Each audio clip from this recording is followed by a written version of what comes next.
Okay,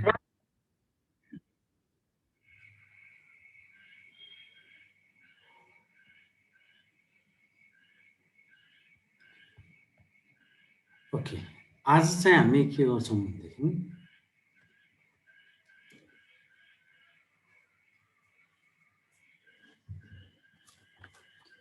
control survey अन्तर्गतको हामीले आज लेभलिङ पढ्नेछौँ है।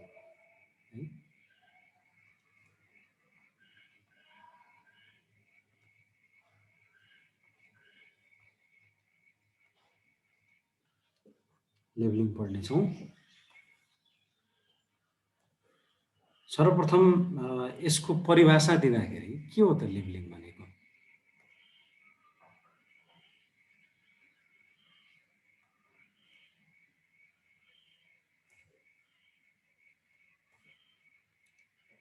हैन, लेभलिङ भन्न साथ हामीले के बुझ्छौँ भने भर्टिकल प्लेनमा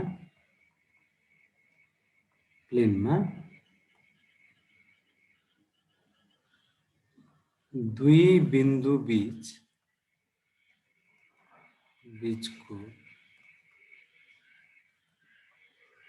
दूरी निकाल्ने काम।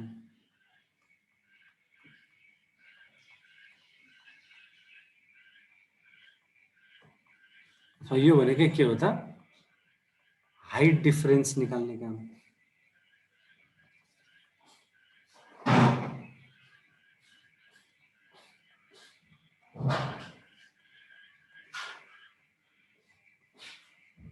अथवा यो भनेकै के हो त भन्दाखेरि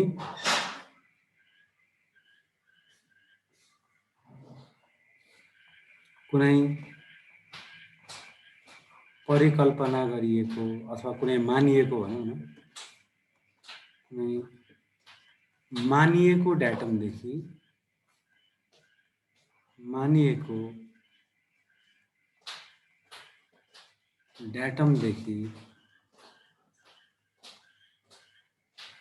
कुनै बिन्दुसम्मको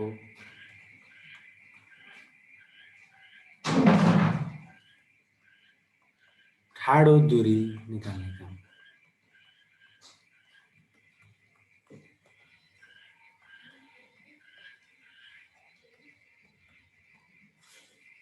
अथवा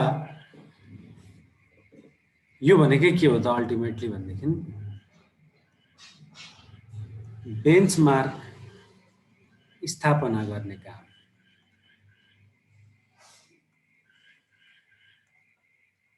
हैन, यदि कन्ट्रोल सर्वेको पर्सपेक्टिभबाट लेभलिङलाई यदि हामीले हेर्ने हो भने त्यो भनेको बेन्चमार्क स्थापना गर्ने काम है।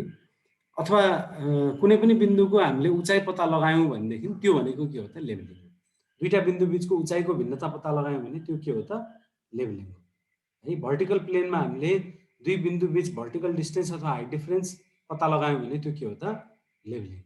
यसमा विभिन्न टर्महरू आएका छन् यो भन्दै गर्दा है। जस्तो कुनै मानिएको डाटमदेखि कुनै बिन्दुसम्मको ठाडो दूरी निकाल्ने काम भनेर भन्यौँ नि। यो ठाडो दूरीलाई हामी के भन्छौँ?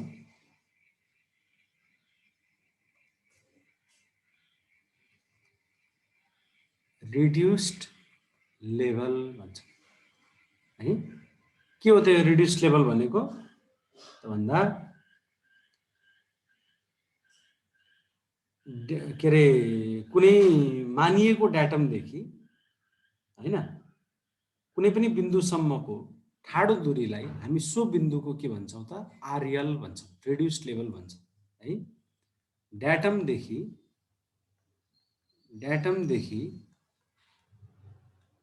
कुनै बिन्दुसम्मको ठाडो दूरीलाई हामी के भन्छौँ? सो बिन्दुको रिड्युस्ड लेभल भन्छौँ।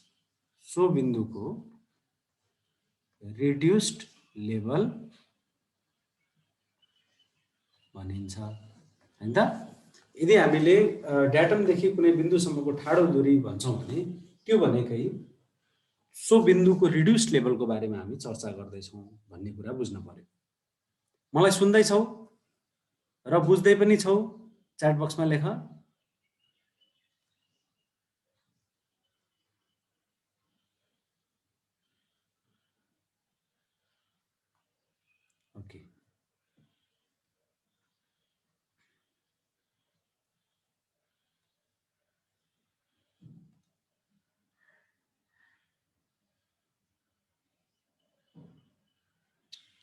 अब यो ड्याटम भन्ने कुरा गरियो, ड्याटम भनेको के होला त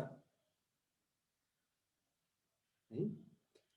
त ड्याटम भनेको उचाइ शून्य मानिएको सतह है। यो के हो त? उचाइ शून्य मानिएको सतह, यसलाई हामी के पनि भन्छौँ? आधार सतह पनि भन्छौँ, आधार सतह है। ड्याटम, यो ड्याटम भन्दै गर्दा हामीले कुन ड्याटमको कुरा गर्दैछौँ त भन्दाखेरि भर्टिकल ड्याटमको कुरा गर्दैछौँ है। भर्टिकल ड्याटमको कुरा गर्दैछौँ, जुन भर्टिकल ड्याटम भनेको के हो त? उचाइ शून्य मानिएको सतह हो अथवा आधार सतह। अब यो उचाइ शून्य कहाँ हुन्छ भन्ने कुरा यदि हामीले सोच्दै जाने हो भने सगरमाथाको टुप्पाबाट सुरु गरौँ है। अग्लो ठाउँमा पानी परेपछि त्यो पानी के हुन्छ? होचो ठाउँतिर बग्दै जान्छ है। त बग्दै बग्दै सानो सानो खोल्सी हुँदै खहरे खोला हुँदै ती ठुला ठुला नदीहरूमा गएर मिसिन्छ हैन। अब नदीमा मिसिसकेपछि त्यो अझ ठुलो नदीमा गएर मिसिन्छन् र अन्ततोगत्वा ती भनेको बगेर जाने कहाँ हो त? समुद्रमा गएर मिसिने हैन, समुद्रमा गएर मिसिने। अब समुद्रमा पुगिसकेपछि पानी कहाँ बग्छ त हैन? समुद्रमा पुगिसकेपछि पानी के हुनुपर्ने त? नबग्नु पर्ने हैन, स्थिर हुनुपर्ने हैन।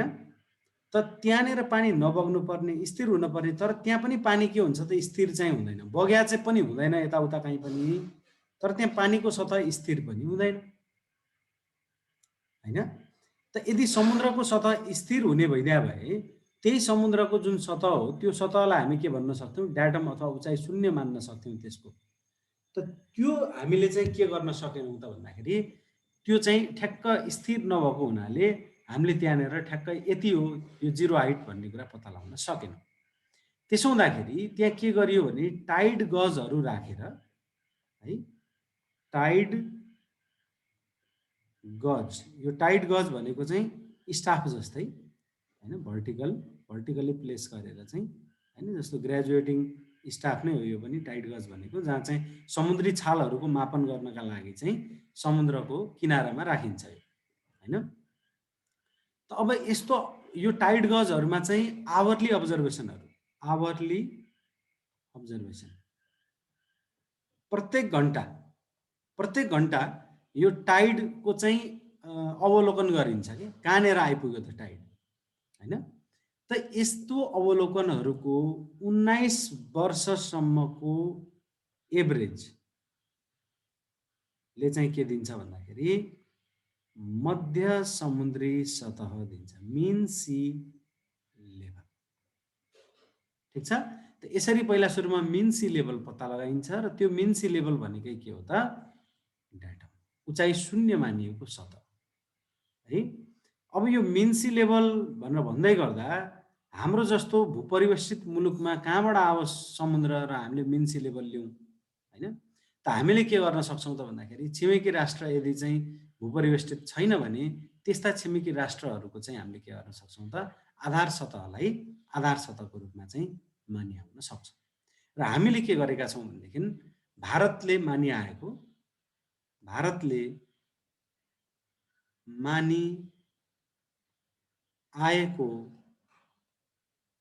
ड्याटमलाई चाहिँ हामीले के गरेका छौँ त? आधार सतहको रूपमा प्रयोग गरेका छौँ है। र जुन के हो त भन्दाखेरि यो चाहिँ बे अफ बङ्गाल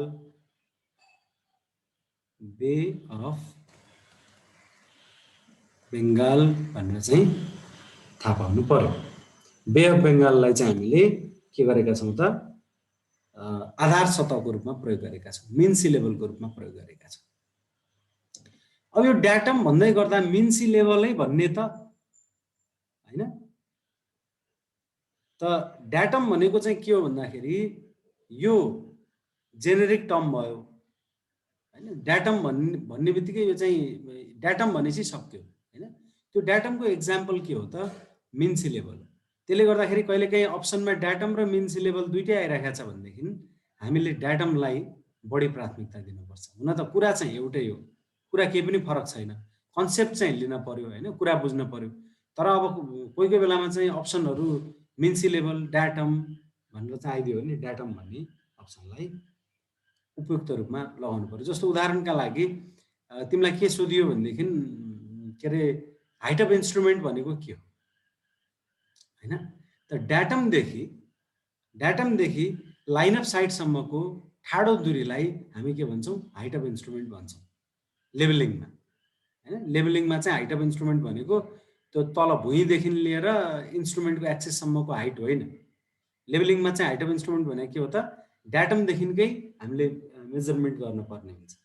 अब त्यसमै तिम्रो अप्सन मिन सी लेभलदेखि लाइन अफ साइटसम्मको हाइट त्यो पनि ठिक हो, तर त्यो दुईटा मध्ये कुनलाई चाहिँ तिमीले बढी सही मान्छौ भन्दाखेरि डाटमदेखि लाइन अफ साइटसम्मको भन्ने कुरालाई सही मान्छौ है। किनभनेदेखि हामीले जस्तो डाटमको एक्जाम्पलको रूपमा हामी जियोइडलाई पनि लिन सक्छौँ। हुनलाई जियोइड भनेको मिन सी लेभलभन्दा फरक चाहिँ होइन फेरि है। जियोइड भनेको के हो भनेदेखि नि यदि हाम्रो पृथ्वीमा डाँडा काँडाहरू केही पनि नरहने हो र सम्पूर्ण पृथ्वी चाहिँ जलमग्न हुने हो भने पृथ्वी कस्तो देखिन्छ होला परिकल्पना गरौँ, त्यो भनेकै जियोइड।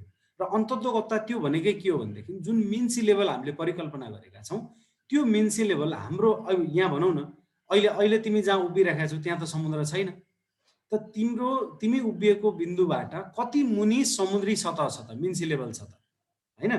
त कति मुनि मिन सी लेभल छ त्यो भनेकै के हो त? जियोइड। त्यो भनेकै जियोइड भनेको होल अर्थलाई नै यदि हामीले जलमग्न मानेर चाहिँ यदि अर्थको चाहिँ सेप हेर्ने हो भने त्यो भनेको के हो त? जियोइड है। त्यसले गर्दा जियोइड पनि के हो? डाटम हो। डाटम फर भर्टिकल डाटम हो। मिन सी लेभल पनि के हो त? भर्टिकल डाटम हो होइन? हुनलाई दुइटै एउटै नै हो, तर जियोइड चाहिँ प्रत्येक मुलुकले आफ्नो आफ्नो छुट्टा छुट्टै डिफाइन गरेको हुनसक्छ होइन? जियोइड चाहिँ प्रत्येक मुलुकले डिफाइन गरेको हुनसक्छ। जस्तो हाम्रो देशमा समुद्र छैन तर हामीले जियोइड डिफाइन गरेका हुन सक्छौँ होइन? र त्यही जियोइड चाहिँ हाम्रो के हुनसक्छ त? भर्टिकल डाटम हुनसक्छ। र यो भन्दै गर्दा यो हुने भनेको आखिर मिन सी लेभलै हो हुनलाई होइन? मिन सी लेभल चाहिँ हाम्रो जमिन मुनि कहाँनिर होला भनेकै के हो त? जियोइड है। त्यसले गर्दाखेरि यो डाटम भन्ने बित्तिकै चाहिँ हामीले के गर्नुपर्छ? डाटमलाई सबभन्दा पहिलो आन्सरको रूपमा लाउनुपर्छ। र हामीले प्रयोग गरेको डाटम कुन हो त भन्दाखेरि भारतले मानिआएको डाटम, र त्यो कुन हो भन्दा बे अफ बङ्गाल हो है। यसरी बङ्गालको खाडीलाई हामीले के गरेका छौँ त? डाटमको रूपमा प्रयोग गरेका छौँ। ठिक छ, बुझेका छौँ यहाँसम्म?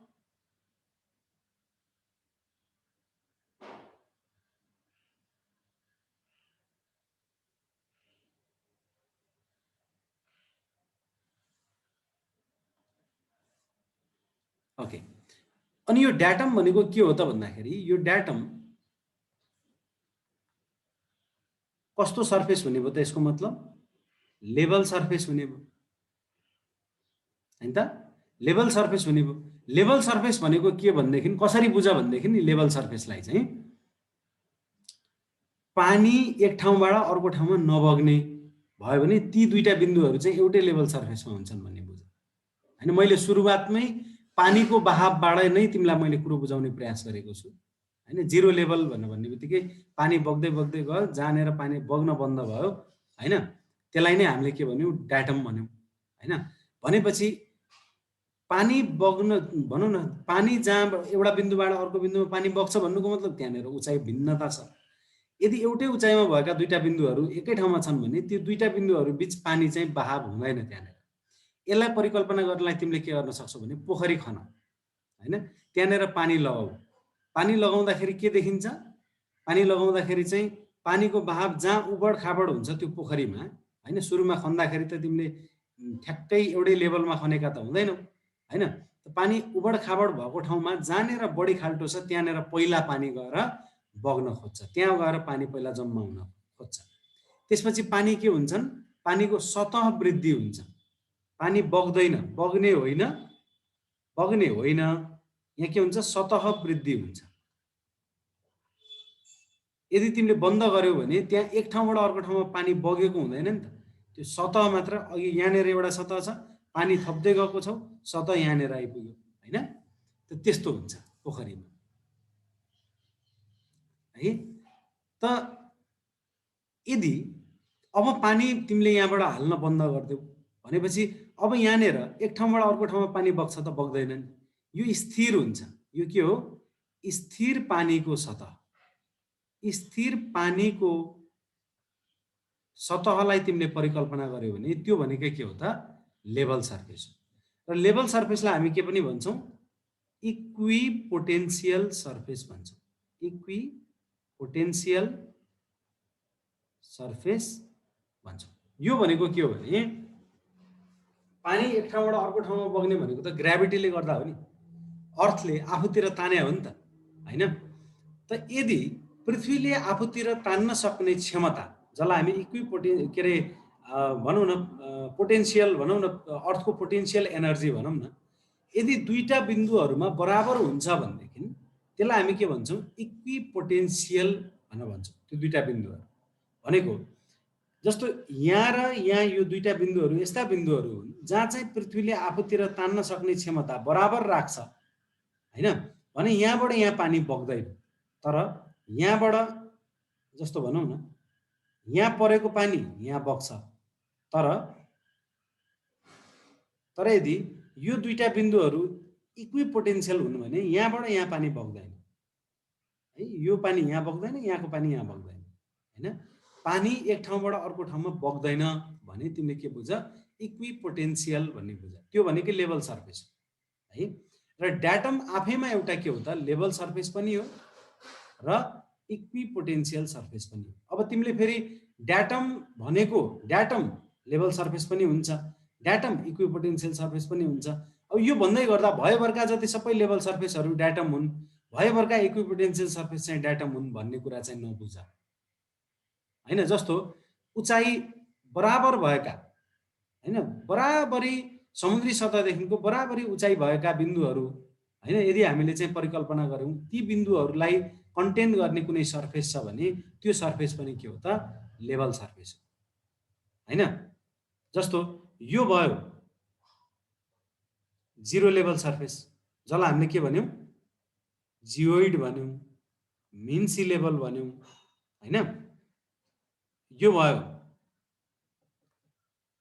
10 मिटरको लेभल सर्फेस, यो भयो 20 मिटरको लेभल सर्फेस, यसरी बुझौँ कि, हैन? यो सबै के हुन्छ? यो पनि लेभल सर्फेस हो, यो पनि लेभल सर्फेस हो, यो पनि लेभल सर्फेस हो। तर यो चाहिँ के हो त? जिरो लेभल सर्फेस हो, जसलाई हामीले जियोइड अथवा मिन सी लेभल भन्छौँ।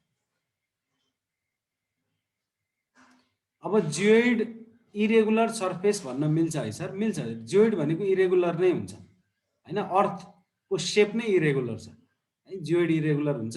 लेभल सर्फेस कर्भ हुन्छ है सर? एकदम लेभल सर्फेस भनेको कर्भ सर्फेस हो है। अब हामी लेभल सर्फेसको परिभाषातिर लागौँ।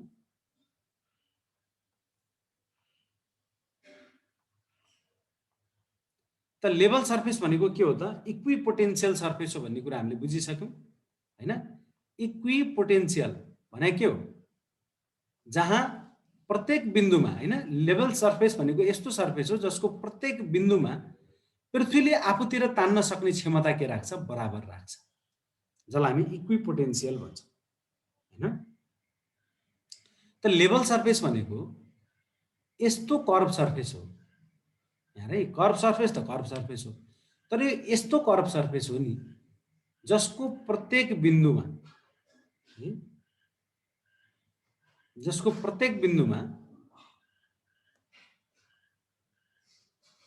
प्लम लाइनहरू के हुन्छन् त? नर्मल हुन्छ, अथवा भर्टिकल लाइनहरू यी के हुन् त? भर्टिकल लाइनहरू हुन्। भर्टिकल लाइन यी के हुन्? यो पनि भर्टिकल लाइन, यो पनि भर्टिकल लाइन हो। भर्टिकल लाइनहरू चाहिँ के हुन्छन् त भन्दाखेरि यो सर्फेससँग परपेन्डिकुलर हुन्छ। त्यो भन्दै गर्दा तिमीले के बुझ्न पर्यो भन्दाखेरि यहाँनिर तिमीले जुन एउटा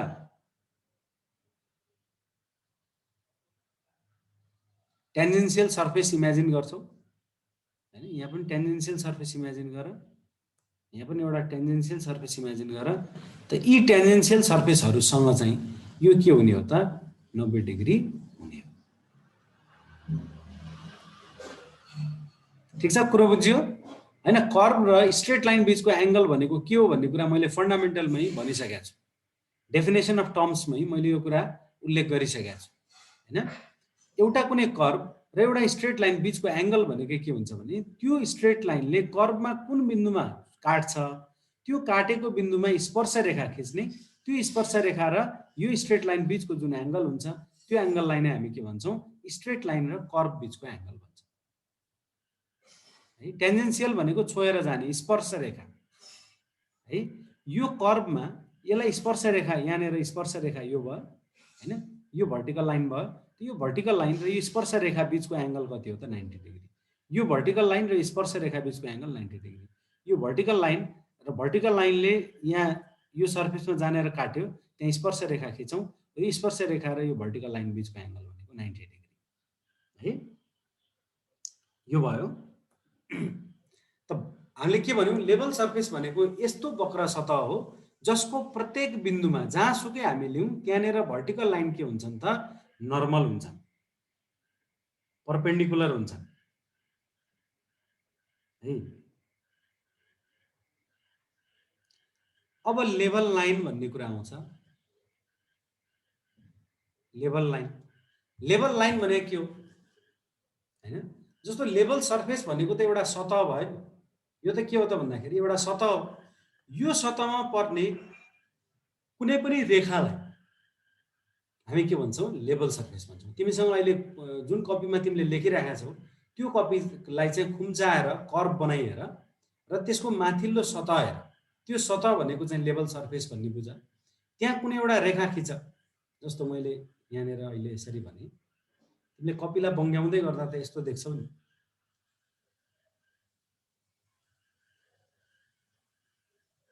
हैन। यो जुन के हो त यो चाहिँ यो जुन हामीले हेर्दैछौँ यो सतह हो। यो के हो त सतह हो। यसलाई नै हामीले के भन्यौं लेभल सर्फेस भन्यौं। अब यो लेभल सर्फेसमा पर्ने कुनै पनि रेखा यहाँ कुनै पनि रेखा तिमी खिच त्यो रेखा भनेको के हुन्छ त लेभल लाइन हुन्छ हैन। यहाँनिर मानिलिउँ मैले एउटा यही रेखालाई लिए यो रेखा के हो त लेभल लाइन हैन। लेभल सतहमा पर्ने कुनै पनि रेखालाई है लेभल सर्फेसमा पर्ने कुनै पनि रेखालाई हामी के भन्छौं लेभल लाइन भन्छौं।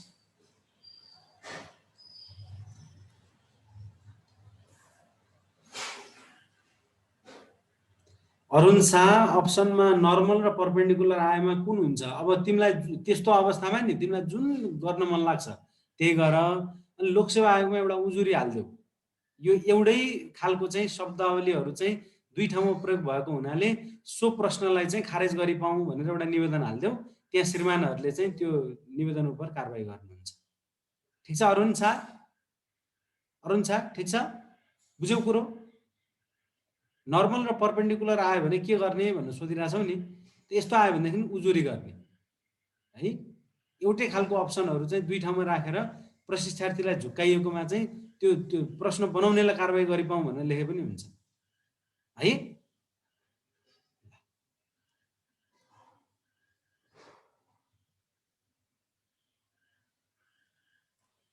अब आउँ हामी होरिजेन्टल सर्फेसमा।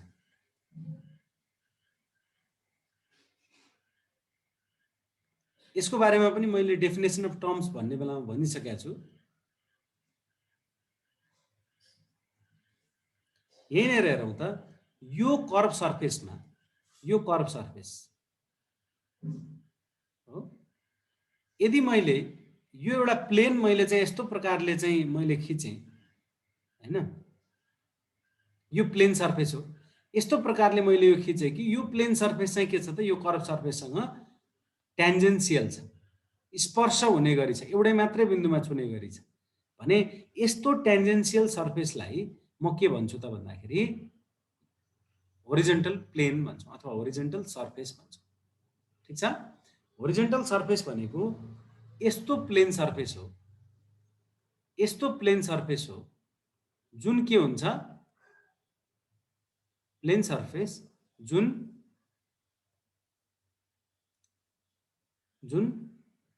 लेभल सर्फेसको कुनै बिन्दुमा के हुन्छ त ट्यान्जेन्सियल टेन्जेन्सियल भनेको छोएर मात्र जाने, काट्ने होइन, छुने मात्र। यहाँ हेर त, यो छोएर मात्र गएको छ, यसले छोएर मात्र गएको छ, छोएर मात्र गएको छ है। यो लेभल सर्फेसको कुनै पनि बिन्दुमा हेर त, जुनसुकै बिन्दुमा यदि हामीले हेर्ने हो भने पनि टेन्जेन्सियल हुने जुन प्लेन सर्फेस हुन्छ, त्यो प्लेन सर्फेसलाई हामी के भन्छौँ? होरिजोन्टल सर्फेस भन्छौँ। क्लियर छ? लेभल सर्फेसको कुनै बिन्दुमा टेन्जेन्सियल हुने प्लेन सर्फेसलाई हामी के भन्छौँ? होरिजोन्टल सर्फेस भन्छौँ है, होरिजोन्टल सर्फेस हुन्छ। यही होरिजोन्टल सर्फेससँग चाहिँ भर्टिकल लाइन के हुने हो त? परपेन्डिकुलर हुने हो। यही होरिजोन्टल सर्फेससँग भर्टिकल लाइन के हुने हो त? परपेन्डिकुलर हुने हो।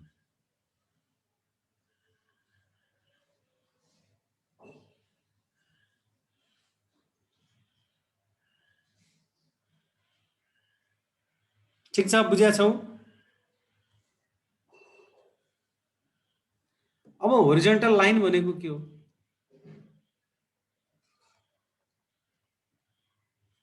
त होरिजोन्टल लाइन भनेको होरिजोन्टल सर्फेसमा पर्ने कुनै पनि लाइनलाई के भनिन्छ? होरिजोन्टल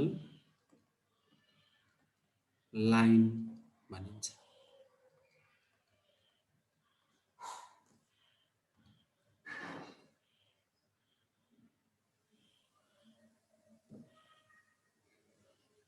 होरिजोन्टल सर्फेस, होरिजोन्टल प्लेन भने एउटै हो कुरा है। होरिजोन्टल सर्फेसमा पर्ने कुनै पनि लाइनलाई हामी के भन्छौँ? होरिजोन्टल लाइन भन्छौँ।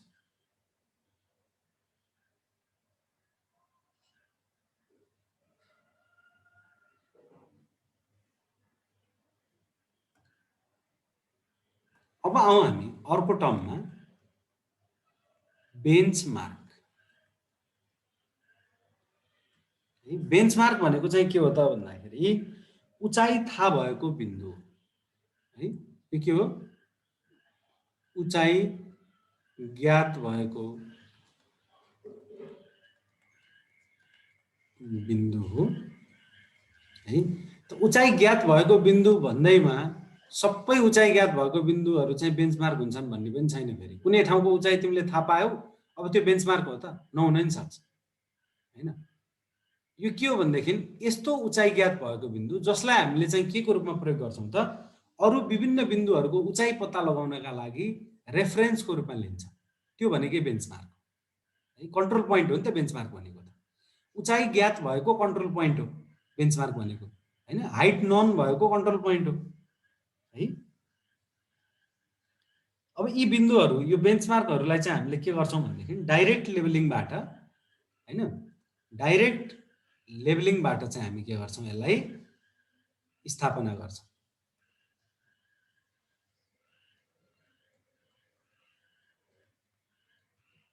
हो।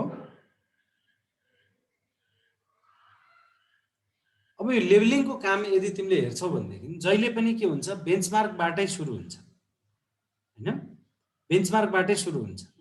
र इन्स्ट्रुमेन्टको सेटअपको पहिलो रिडिङ हामीले के गर्छौँ त हैन? इन्स्ट्रुमेन्ट तिमीले लेभलिङ गर्नका लागि चाहिँ इन्स्ट्रुमेन्ट सेटअप गर्यौ र फर्स्टमै तिमीले जहाँ रिडिङ लिन्छौ त्यो रिडिङ भनेकै लिने बिन्दु भनेकै के हो त? बेन्चमार्क। किनभने बेन्चमार्कबाटै हाइट क्यारी गर्ने हो नि त हामीले। त्यही बेन्चमार्कको उचाइको आधारमा अरू विभिन्न बिन्दुहरूको उचाइ पत्ता लगाउने हो नि त। त्यसले गर्दा हामी के गर्छौँ त? सबभन्दा पहिलो रिडिङ भनेकै हैन बेन्चमार्कमा लिन्छौँ हैन।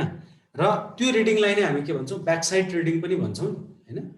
ब्याकसाइड रिडिङ हामीले फर्स्टमा के गर्छौँ त? इन्स्ट्रुमेन्ट सेटअप गर्न साथ ब्याकसाइड रिडिङ गर्छौँ, बेन्चमार्कमा गर्छौँ हैन, सुरुवातमा। त्यसपछि हुनसक्छ त्यो बेन्चमार्कको आधारमा उचाइ पत्ता लगाउँछौँ कुनै अर्को बिन्दुको, फेरि त्यसमा हामीले के गर्छौँ त? त्यसको हाइट लिनका लागि ब्याकसाइड रिडिङ लिन्छौँ हो। अब यी बेन्चमार्कहरूको चाहिँ प्रकारलाई यदि हामीले निहाल्ने हो भने है, यो चाहिँ हामीलाई गाइड गर्छ हाम्रो चाहिँ रेड बुक भन्ने छ एउटा लेभलिङ इन्स्ट्रक्सन बुक है। त्यो पनि प्रोभाइड गरौँला तिमीहरूलाई। लेभलिङ इन्स्ट्रक्सन बुक छ एउटा रेड बुक यो यो रेड बुक रातो कभर भएर रेड बुक भने हो यो है।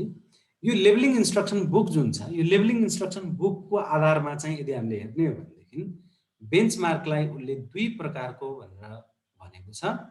एउटा चाहिँ पर्मानेन्ट बेन्चमार्क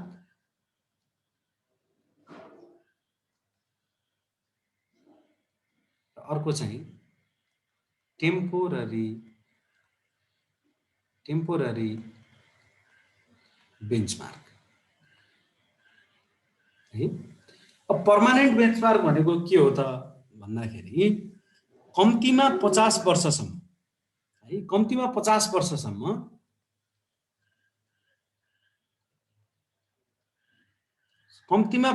वर्षसम्म चाहिँ होरिजेन्टल र भर्टिकल पोजिसन परिवर्तन नहुने है। 50 वर्षसम्म चाहिँ के हुने त भन्दाखेरि त्यो टिक्ने भन्न खोजेको। 50 वर्षसम्म एकपटक स्थापना गरिसकेपछि कम्तीमा 50 वर्ष टिकोस् त्यस्तो हिसाबले चाहिँ स्थापना गरिएको भनेको के हो त थायी प्रकृतिको हो पर्मानेन्ट बेन्चमार्क है। अनि यो टेम्पोररी बेन्चमार्क भनेको के हो त भन्दाखेरि फिल्ड अवधिभरि मात्र हैन, फिल्ड अवधिभरि मात्र हामीलाई त्यसको आवश्यकता पर्छ हैन। तर फिल्ड अवधिभर टिक्ने गरी तयार गरिएको बेन्चमार्कलाई हामीले के भन्छौँ टेम्पोररी बेन्चमार्क भन्छौँ है।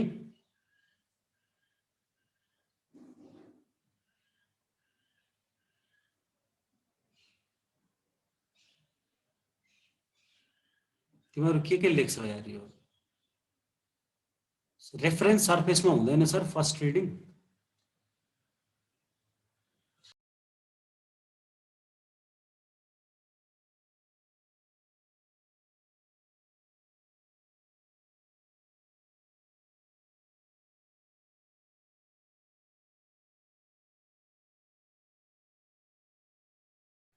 एकछिन डिस्टर्बेन्स आयो। रेफरेन्स सर्फेसमा हुँदैन सर फर्स्ट रिडिङ भनेर भनेको छ। अब रेफरेन्स सर्फेस भनेकै बेन्चमार्क त होला नि हैन र हैन, जसलाई चाहिँ हामीले जसको आधारमा अरू विभिन्न बिन्दुहरूको उचाइ पत्ता लगाउँछौँ हैन। अब तिमी भन्नौला होइन अब यो अघि भर्खरै चाहिँ ड्याटम सर्फेसलाई चाहिँ हामीले रेफरेन्स सर्फेस भनेका थियौँ भनौँला। अब सधैँभरि तिमी बङ्गालको खाडीमै गएर स्टार्टिङ गर्न त सक्दैनौ होला पक्कै पनि लेभलिङको काम। त्यो सक्छौ भनेदेखि ठिक छ, त्यसैलाई मात्रै हामीले के गर्छौँ आधार मानेर त्यसलाई ब्याकसाइड ट्रेडिङ लिएर काम अगाडि बढाउँछौँ। होइन भनेदेखि त कहीँ न कहीँ त गएर चाहिँ उचाइ पत्ता लगाएर राखिराख्न पर्यो नि जसको आधारमा फेरि पछि काम गर्न सकियोस्, बङ्गालको खाडीमै फर्किन नपरोस् हैन। जस्तो हामीले सगरमाथाको उचाइ मापन गर्दाखेरि पनि बङ्गालको खाडी पुगेनौँ, हामीले के गर्यौँ त बङ्गालको खाडीको आधारमा चाहिँ के अरे भारत नेपालको सिमानामा चाहिँ सिराको माडर भन्ने ठाउँसम्म पुर्याइदिएको थियो हैन। त्यसलाई चाहिँ हामीले आधार मानेर त्यसको आधारमा चाहिँ हामीले उचाइ पत्ता लगाउँदै गयौँ हैन। अनि सर ब्याकसाइड ट्रेडिङलाई पोजिटिभ साइड रिडिङ, साइड होइन नि साइट SIGST साइट भनेर भन्छौँ है। त्यो आउँछु त्यसमा म आउँछु है सुमन मल्ल, बेला हुँदैछ है। त मैले के भने त भन्दाखेरि बेन्चमार्कको टाइपमा के थियो पर्मानेन्ट भन्ने बित्तिकै कम्तीमा 50 वर्षसम्म टिक्न पर्यो, टेम्पोररी भनेको फिल्ड अवधिभरि रहने है। त अब यो यिनको बारेमा मात्रै चर्चा गरेको छ। अनि कहाँ गयो त हाम्रो के अरे त्यो आर्बिट्ररी बेन्चमार्क कहाँ गयो त? आइसक्यो प्रश्न राजु ब्याउले, सर आर्बिट्ररी पनि त थियो नि भन्छ। अनि अर्को एउटा बेन्चमार्क चाहिँ यहाँ के छ भनेदेखि डेस्ट्रोइड बेन्चमार्क पनि भनेर भनेको छ। डेस्ट्रोइड बेन्चमार्क भनेको छ। यो के हो त भन्दाखेरि यो चाहिँ एकपटक स्थापना गर्यो बेन्चमार्क हैन, अनि हराएर गयो है। के भयो भने हाइट इस्टाब्लिस भइसक्यो हैन, तर भेटिएन भने अब यसलाई के रिलोकेट गर्न सकिन्छ त? यदि हामीसँग के अरे डिस्क्रिप्सन कार्ड छ भने डिस्क्रिप्सन कार्ड डी कार्ड भन्छौँ नि हामी, डी कार्ड छ भने डी कार्डको आधारमा यो हराएर गएको बेन्चमार्कलाई पुनर्स्थापित गर्न सकिएला त? सकिएला? कुनै पनि हालतमा सकिँदैन भन्छु म चाहिँ। किनभनेदेखि हामीले हाइट डेसिमल पछाडि हैन मिलिमिटरसम्म चाहिँ हामीले दिएको हुन्छौँ। त्यो मिलिमिटरसम्मको एक्युरेसीमा ठ्याक्कै त्यही ठाउँमा हराएर गएको बेन्चमार्कलाई फेरि ठ्याक्कै स्थापना गर्नु भनेको त्यो असाध्यै मुस्किल काम हो हैन। त्यही भएर मैले चाहिँ नामुमकिन नै भनेर भनिदिन्छु है। मुस्किल मात्र हैन, नामुमकिन नै छ भनेर भन्छु म त हैन। पोसिबल नै छैन, इम्पोसिबल। यही ठ्याक्कै जुन उचाइ थियो त्यही उचाइको बेन्चमार्क फेरि स्थापना गर्नु भनेको चाहिँ इम्पोसिबल काम हो। बरु यसको ठाउँमा ठ्याक्कै त्यही लोकेसनमा चाहिँ हामीले बेन्चमार्क स्थापना गरेर त्यसको उचाइ फरक आउने गरी चाहिँ स्थापना गर्न सकौँला हैन। अवस्थिति त्यही तर उचाइ फरक गराउन सकौँला, तर यो हराएर गएको बेन्चमार्कलाई पुनर्स्थापित गर्ने भन्ने कुरा चाहिँ हुँदैन, सकिँदैन हैन। त्यसले गर्दाखेरि हामी के गर्छौँ त भन्दाखेरि यो हराएर गएको बेन्चमार्कको छेउछाउमा हामीले एडिसनल बेन्चमार्कहरू स्थापना गर्छौँ। एडिसनल बेन्चमार्क है, जुन चाहिँ हाम्रो ओरिजिनल जुन बेन्चमार्कहरू थिए तीभन्दा बाहेकका बेन्चमार्कहरू चाहिँ के हुन् त? एडिसनल बेन्चमार्क हुन् है। त्यो हराएर गएको अवस्थितिमा पनि हामीले एडिसनल बेन्चमार्क स्थापना गर्छौँ जसको उचाइ आफ्नै हुन्छ। त्यो सुरुवातकै जुन बेन्चमार्कको उचाइ जति छ त्यति नै हुन्छ भन्ने जरुरी भएन हैन। त्यो भयो भने संयोग मात्र हुन्छ, अन्यथा फरक हुन्छन्। अब यहाँनिर के अरे आर्बिट्रेरी बेन्चमार्कको कुरा किन आएन भनेर भन्ने कुरा आयो है। आर्बिट्रेरी बेन्चमार्क भनेको चाहिँ के हो भनेदेखि नि, आर्बिट्रेरी बेन्चमार्क भनेको हामीले कुनै पनि बिन्दुको उचाइ आफू खुसी राख्यौ है। जस्तो यहाँनिर कुनै एउटा बिन्दु स्थापना गर्यौ तिमीले, यसको उचाइ तिमीले आफू खुसी 1000 मिटर भनेर भनिदियौ है। र यसका आधारमा विभिन्न अरू बिन्दुहरूको तिमीले उचाइ पत्ता लगायौ, यी विभिन्न बिन्दुहरूको उचाइ पत्ता लगायौ भने यो बेन्चमार्क आखिर यसलाई पनि त रेफरेन्सकै रूपमा तिमीले प्रयोग गर्यौ नि हो। यो बेन्चमार्कलाई तिमी के भन्छौ त? आर्बिट्ररी बेन्चमार्क भन्छौ। पछि कुनै बेला मानिलिउँ यतातिर बेन्चमार्क छ, जुन बेन्चमार्कबाट हाइट क्यारी गरेर तिमीले यो पोइन्टको हाइट पत्ता लगायौ 1005.327 मिटर भने अब तिमीले के गर्न पर्छ त? 5.327 मिटर के गरेका रहेछौ तिमीले? कम्ती राखेका रहेछौ। त्यसले गर्दा यी सबैमा 5.327 मिटर बढाइदियो भने अब के हुने भयो त? यो यही रेफरेन्स्ड बेन्चमार्क हैन, रेफरेन्स्ड बेन्चमार्ककै आधारमा चाहिँ तिमीले यी सबै बिन्दुहरूको उचाइ पत्ता लगाए सरह भयो कि भएन? त्यसले गर्दाखेरि कहिलेकाहीँ चाहिँ हामीलाई काम फटाफट गर्न पर्ने हुन्छ। थोरै सानो क्षेत्रमा चाहिँ हामीलाई काम गर्नुपर्ने हुन्छ र त्यति बेला हामीसँग बेन्चमार्क नभएको अवस्था पनि हुन सक्ला र फिल्डको काम चाहिँ तत्कालै सुरुवात गर्नका लागि हामीले के गर्न सक्छौँ त? आर्बिट्रेरी बेन्चमार्कलाई प्रयोग गर्न सक्छौँ है। अब यहाँनिर एउटा भाइले बेन्चमार्कको प्रकार कति भनेर भन्यो। सर बेन्चमार्क कति प्रकारको हुन्छ भनेर सोध्यो। बेन्चमार्क कति प्रकारको हुन्छसँग कुनै सरोकार छ र? बेन्चमार्क भनेको के हो भन्ने कुरा बुझ्यौ, बेन्चमार्कका विभिन्न प्रकारहरू पनि बुझ्यौ। बेन्चमार्क कति प्रकारको हुन्छ भनेर सोध्छौ भने म त 2 प्रकारको भन्छु। एउटा रेफरेन्स गरिएको बेन्चमार्क, अर्को चाहिँ आर्बिट्रेरी बेन्चमार्क। यो 2 प्रकारको बेन्चमार्क हैन। यदि तिमीले चाहिँ रेड बुकलाई आधार मान्छौ भनेदेखि तिम्रो चाहिँ पर्मानेन्ट बेन्चमार्क, टेम्पोररी बेन्चमार्क हो र त्यहाँनिर एउटा थप डिस्ट्रोइड बेन्चमार्क पनि उसले राखिदिएको छ। यो डिस्ट्रोइड बेन्चमार्क भनेको त हराएर गएको बेन्चमार्क हैन। यसलाई के चाहिँ आधार मान्नु हैन। बेन्चमार्क कति प्रकारका हुन्छन्? ए 2 प्रकार, सी बी 3 प्रकार, सी 4 प्रकार। त्यस्तो प्रश्न सोध्ने मान्छेले बेन्चमार्क बुझेकै छैन है। र अर्को कुरा, तिमीले केलाई हेरेर बेन्चमार्कको प्रकार भन्छौ त हैन। तिमीले यदि के अरे इन्डियन राइटरको किताब देख्यौ भनेदेखि त्यहाँनिर जीटीएस बेन्चमार्क भन्ने एउटा थप बेन्चमार्कको प्रकार देख्न सक्छौ है। यो जीटीएस बेन्चमार्क भनेको त हामी कहाँ छैन हैन, नेपालमा त छैन।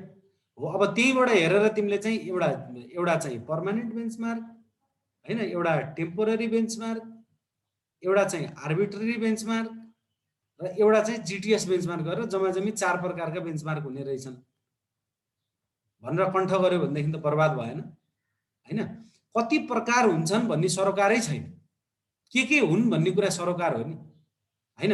केलाई आधार मानिरहेको छौ त? रेफरेन्सलाई आधार मान्छौ भनेदेखि एउटा रेफरेन्स बेन्चमार्क हो, एउटा आर्बिट्रेरी बेन्चमार्क हो हैन।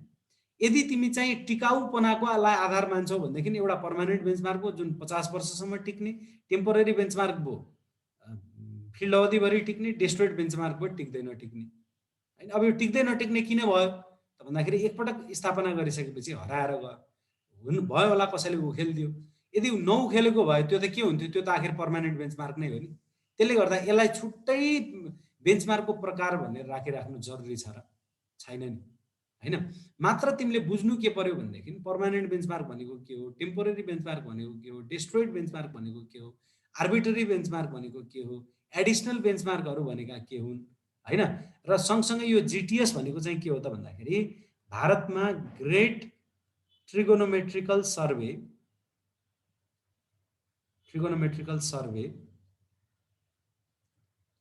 नामक चाहिँ एउटा प्रोजेक्टको सुरुवात भएको थियो। यो 1830 को हाराहारीतिर हैन, सन् 1830 को हाराहारीतिर चाहिँ यो ग्रेट ट्रिगोनोमेट्रिकल सर्वे चाहिँ भएको थियो। त्यति बेला चाहिँ सुरुवात भएको थियो भारतमा है। त त्यो जीटीएस ग्रेट ट्रिगोनोमेट्रिकल सर्वे भनेको चाहिँ यो के का लागि थियो भने प्रिसाइज बेन्चमार्क हैन अथवा हायर एक्युरेट कन्ट्रोल पोइन्टहरु स्थापना गर्नका लागि भनौं न।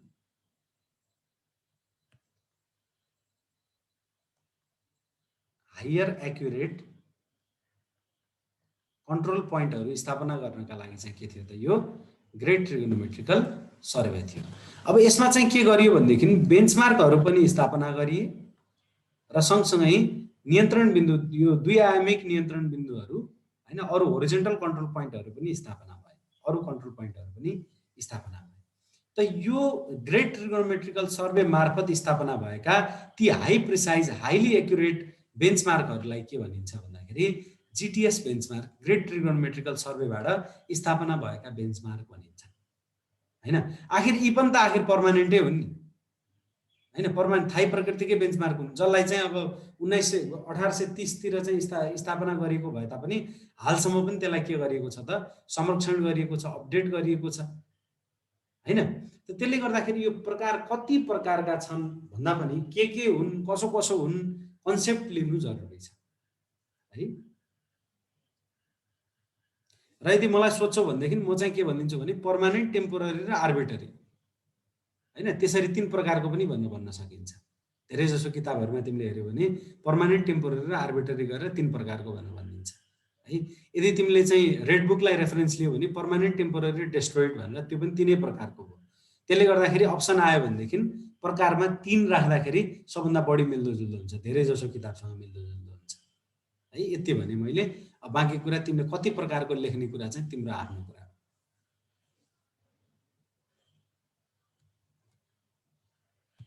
ओके, अब अर्को एउटा छ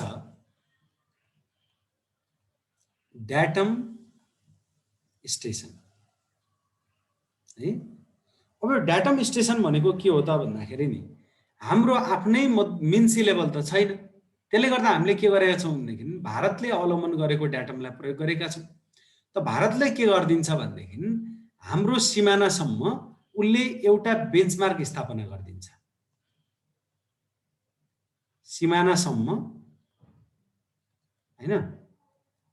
भारतले बेन्चमार्क भनौं न, भारतले हाइट क्यारी ओभर गरेर बेन्चमार्क स्थापना गर्छ। हो, यो बेन्चमार्कलाई नै हामीले के भनेको हो त डाटम स्टेसन भनेको। यसको मतलब नेपाल भारतको सिमानामा रहेका यस्ता बेन्चमार्कहरु यस्ता बेन्चमार्कहरू जसको आधारमा नेपालभित्र चाहिँ हामीले के गरेका छौँ त उच्च दर्जाका बेन्चमार्कहरू स्थापना गरेका छौँ हैन। तिनै बेन्चमार्कहरूको आधारमा चाहिँ हामीले आफ्नो मुलुकभित्र चाहिँ के गरेका छौँ त उच्च दर्जाका बेन्चमार्कहरू स्थापना गरेका छौँ। त्यसलाई हामी के भन्छौँ डाटम स्टेसन भन्छौँ है। अब अर्को छ स्टेसन भन्ने। लेभलिङमा स्टेसन भनेको के हो है। अरू जुनसुकै सर्वेमा धेरै जसो सर्वेहरूमा चाहिँ हामीले के गर्छौँ भने मेसिन राखेको बिन्दुलाई चाहिँ स्टेसन भन्छौँ। तर यहाँनिर मेसिन राखेको बिन्दु स्टेसन होइन। किन भन्दाखेरि जस्तो हामीलाई यहाँनिरको यो बिन्दुको उचाइ हामीलाई थाहा छ मानौँ, यो बिन्दुको उचाइ हामीलाई थाहा छ हैन। यो बिन्दुको उचाइ हामीले पत्ता लगाउनु पर्ने छ। हामी के गर्छौँ बिचतिर मेसिनलाई राख्छौँ हो र दुवै बिन्दुहरूमा राखिएका स्टाफको रिडिङ लिन्छौँ। यो बिन्दु ए को उचाइ थाहा छ, बिन्दु बी को उचाइ पत्ता लगाउनु पर्ने छ भने हामी दुईटै बिन्दुमा स्टाफ राख्छौँ। बिचमा हामी के गर्छौँ त इन्स्ट्रुमेन्टलाई राख्छौँ है। यो के हो त नन आरएल हो, गिभन आरएल अथवा नन आरएल। यो चाहिँ हामीलाई के छ पत्ता लगाउनु पर्ने छ, यो अननोन छ हैन। त अब हामी के गर्छौँ दुईटै बिन्दुहरूमा स्टाफ राख्छौँ अनि यहाँनिर थाहा भएको उचाइ थाहा भएको बिन्दुमा हामी ब्याक साइड रिडिङ लिन्छौँ हैन। जसको उचाइ थाहा छैन त्यसलाई हामी फोर साइड रिडिङ लिएको भन्छौँ। रिडिङ त रिडिङ नै हो है, फेरि स्टाफ रिडिङ नै हो। स्टाफ रिडिङ जे छ त्यही नै टिपोट गर्ने हो। तर उचाइ थाहा भएको बिन्दुमा हामीले लियौँ ब्याक साइड रिडिङ भन्यौँ, उचाइ थाहा नभएको बिन्दुमा लियौँ फोर साइड रिडिङ भन्यौँ। अनि यो बिन्दुको उचाइको आधारमा हामीले यो बिन्दुको उचाइ पत्ता लगाउँछौँ भनेपछि यसको उचाइको त केही पनि मतलबै भएन नि, भयो त भएन नि। इन्स्ट्रुमेन्ट राखिएको बिन्दुको कुनै पनि मतलब भयो त, सरोकार भयो त यहाँनिर भएन नि। कि त उचाइ थाहा भएको बिन्दुमा हामीले के अरे स्टाफ राखेका छौँ, उचाइ पत्ता लगाउनु पर्ने ठाउँमा पनि स्टाफै राखेका छौँ हैन। उचाइ पत्ता लगाउने काम हामी गर्दैछौँ, कामै हाम्रो उचाइ पत्ता लगाउने हो। उचाइ पत्ता लगाउनका लागि हामीले उचाइ थाहा भएको बिन्दुमा पनि स्टाफ राखिरहेका छौँ हैन। उचाइ पत्ता लगाउनु पर्ने बिन्दुमा पनि हामी स्टाफै राखिरहेका छौँ भनेपछि यस्ता बिन्दुहरू जहाँ हामीले स्टाफ राख्छौँ ती बिन्दुहरूलाई चाहिँ हामी के भन्छौँ स्टेसन भन्छौँ लेभलिङमा चाहिँ है। लेभलिङमा चाहिँ स्टेसन भनेको के हो त जहाँ स्टाफ राखियो त्यही पोइन्ट हो स्टेसन। ठिक छ।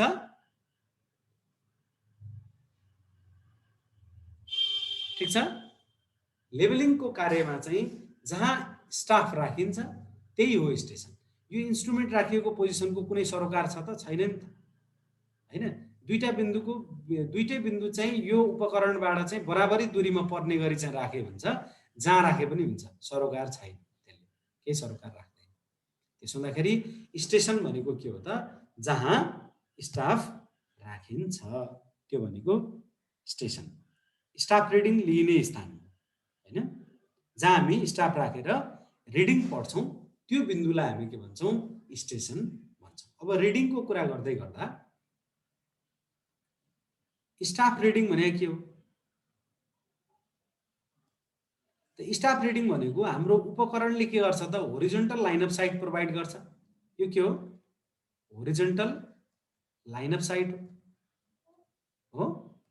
त यो होरिजोन्टल लाइन अफ साइटले स्टाफको जानेर काट्छ।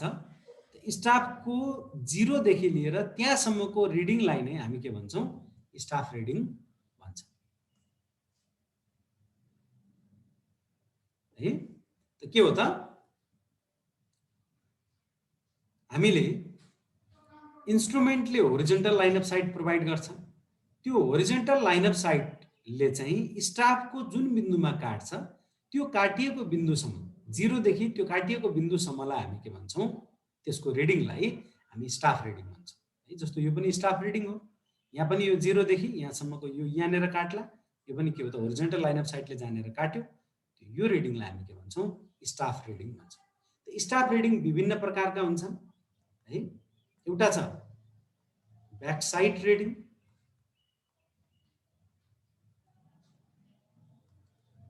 अर्को छ फोरसाइट रिडिङ है।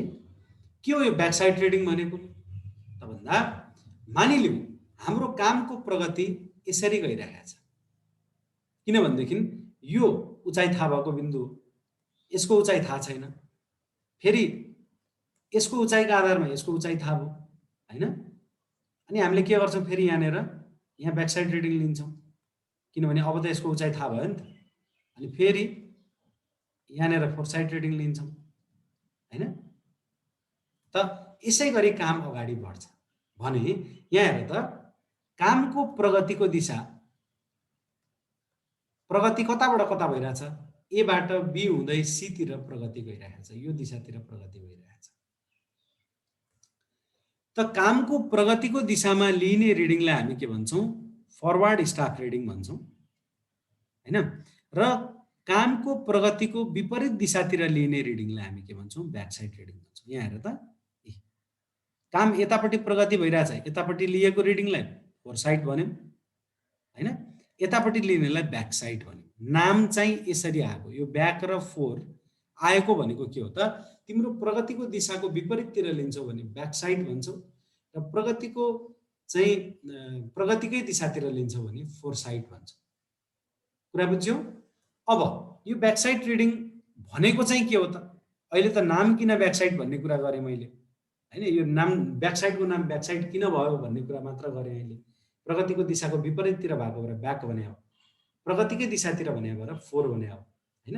अब हो चाहिँ के त यो ब्याकसाइड रिडिङ भने भनेदेखि उचाइ थाहा भएको बिन्दुमा जहिले पनि हामी उचाइ थाहा भएको बिन्दुमा लिने रिडिङ के हो त,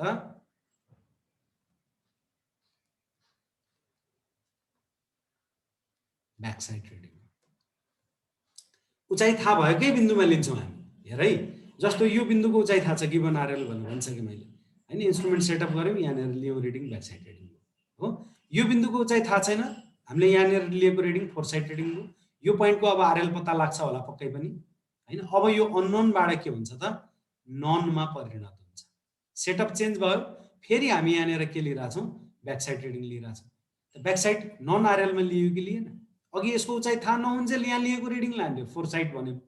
अब यसको उचाइ थाहा हुनासाथ इन्स्ट्रुमेन्टको सेटअप परिवर्तन भयो, सेटअप चेन्ज हुनासाथ हामीले के गर्यौँ त, यहाँनिर रिडिङ पढ्यौँ, जसलाई हामीले के भन्यौँ, ब्याकसाइड रिडिङ भन्यौँ।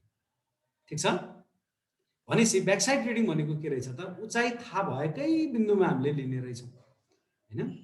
त फोरसाइट रिडिङ भनेको के होला त्यसो भने त, फोरसाइट रिडिङ भनेको उचाइ थाहा पाउनु पर्ने बिन्दुमा लिने रिडिङ चाहिँ के हो त, फोरसाइट रिडिङ हो है। जुन बिन्दुको उचाइ हामीले पत्ता लगाउनु पर्ने छ, त्यो बिन्दुको रिडिङ लिने काम हामी के गर्छौँ त, त्यो लिएको रिडिङलाई चाहिँ हामी फोरसाइट रिडिङ भन्छौँ है। ल अब हेरौँ त, जस्तो यो बिन्दु बी को उचाइ मैले पत्ता लगाउनु पर्यो है।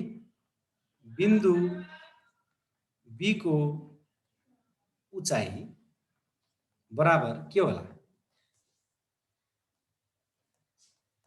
बिन्दु ए को उचाइ, यहाँ हेर त, बिन्दु ए को समुद्री सतहदेखिको उचाइ प्लस यति रिडिङ, यो vertical distance plus backside reading.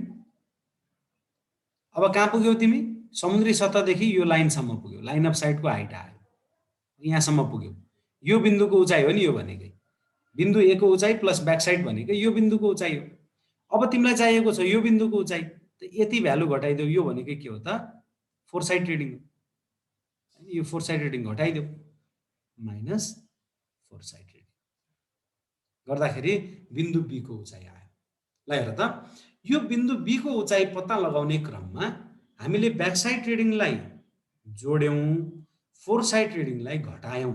यस कारणले गर्दा ब्याकसाइड रिडिङलाई हामी के भन्छौँ, जहिले पनि प्लस साइड अथवा पोजिटिभ साइड भन्छौँ भनेदेखि फोरसाइटलाई हामी जहिले पनि नेगेटिभ साइड अथवा माइनस साइड पनि भन्छौँ।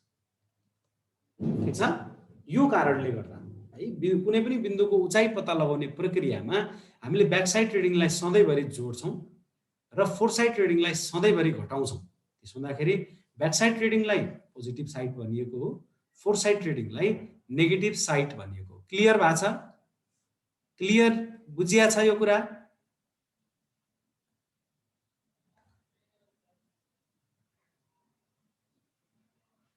सर इन्स्ट्रुमेन्ट राखेको ठाउँलाई सेटअप भन्न मिल्छ कि नै? इन्स्ट्रुमेन्ट राखेको ठाउँलाई त इन्स्ट्रुमेन्ट पोजिसन भने भइहाल्यो नि, हुँदैन र? इन्स्ट्रुमेन्ट पोजिसन भन्दा हुन्छ इन्स्ट्रुमेन्ट राखेको ठाउँलाई। र इन्स्ट्रुमेन्ट राखेको ठाउँलाई के भन्ने कुरा त सरोकारै छैन नि यहाँनिर यार, होइन? इन्स्ट्रुमेन्ट राखेको ठाउँलाई के भन्ने? जेसुकै भने तिमीलाई जे भन्न मन लाग्छ त्यो भन। इन्स्ट्रुमेन्ट राखेको ठाउँलाई इन्स्ट्रुमेन्ट राखेको ठाउँ भने भइगयो नि, होइन? इन्स्ट्रुमेन्ट पोजिसन भने भइगयो नि। किनभने इन्स्ट्रुमेन्ट राखेको ठाउँ हामीलाई यहाँनिर कुनै पनि सरोकारकै बिन्दु भएन नि त। हामीलाई त ए को उचाइ थाहा छ, बी को उचाइ पत्ता लगाउनु पर्ने छ। एलाई पनि हामीले स्टेसन भन्यौँ, बीलाई पनि स्टेसन भन्यौँ। अब इन्स्ट्रुमेन्ट राखेको ठाउँलाई के भन्ने? जेसुकै भन्ने, केही फरक पर्दैन। इन्स्ट्रुमेन्ट जहाँसुकै राखे पनि हुन्छ।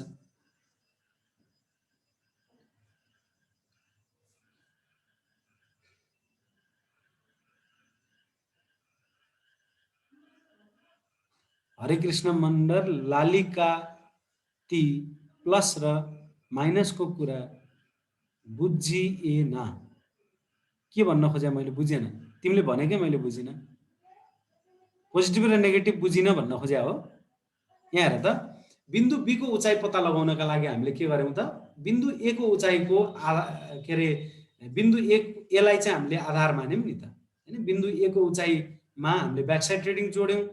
यो बिन्दुको उचाइ आयो, यसमा फोर साइड रिडिङ घटायौँ, यो बिन्दुको उचाइ आयो। त यो प्रक्रियामा जुन हामीले यो अननोन पोइन्टको आरएल पत्ता लगाउने सन्दर्भमा ब्याक साइड रिडिङलाई जोड्यौँ, फोर साइड रिडिङलाई घटायौँ। त्यही कारणले गर्दा ब्याक साइडलाई हामी प्लस साइड भन्छौँ, फोर साइडलाई हामी माइनस साइड भन्छौँ।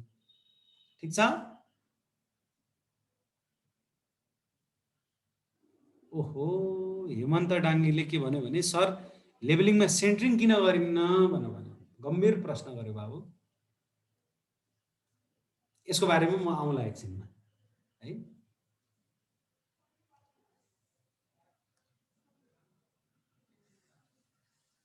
आउँला, होइन? यहीँनिर भनिदिइहालौँ न। जस्तो यो पोइन्ट ए के हो त? स्टेसन हो। यो स्टेसन ए हो, यो स्टेसन बी हो, स्टेसन बी हो, है? यदि तिमी थेडोलाइट लिएर स्टेसनमै बसेर स्टेसन ए को आरएलको आधारमा स्टेसन बी को आरएल पत्ता लगाउँदैछौ भने त्यति बेला तिमी सेन्ट्रिङ गर्छौ, है? जब तिमी ट्रिगोनोमेट्रिकल लेभलिङ गरेर हुन्छौ,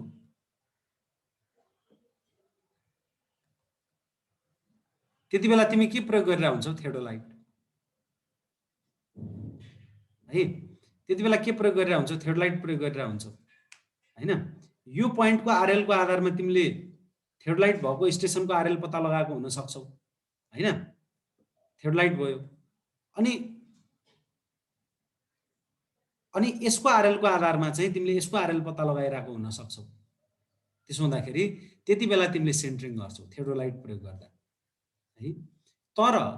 तर जब तिमी लेभल इन्स्ट्रुमेन्ट प्रयोग गरिरहेका छौ, लेभल इन्स्ट्रुमेन्ट प्रयोग गर्दा के तिमी स्टेसनमा बस्छौ?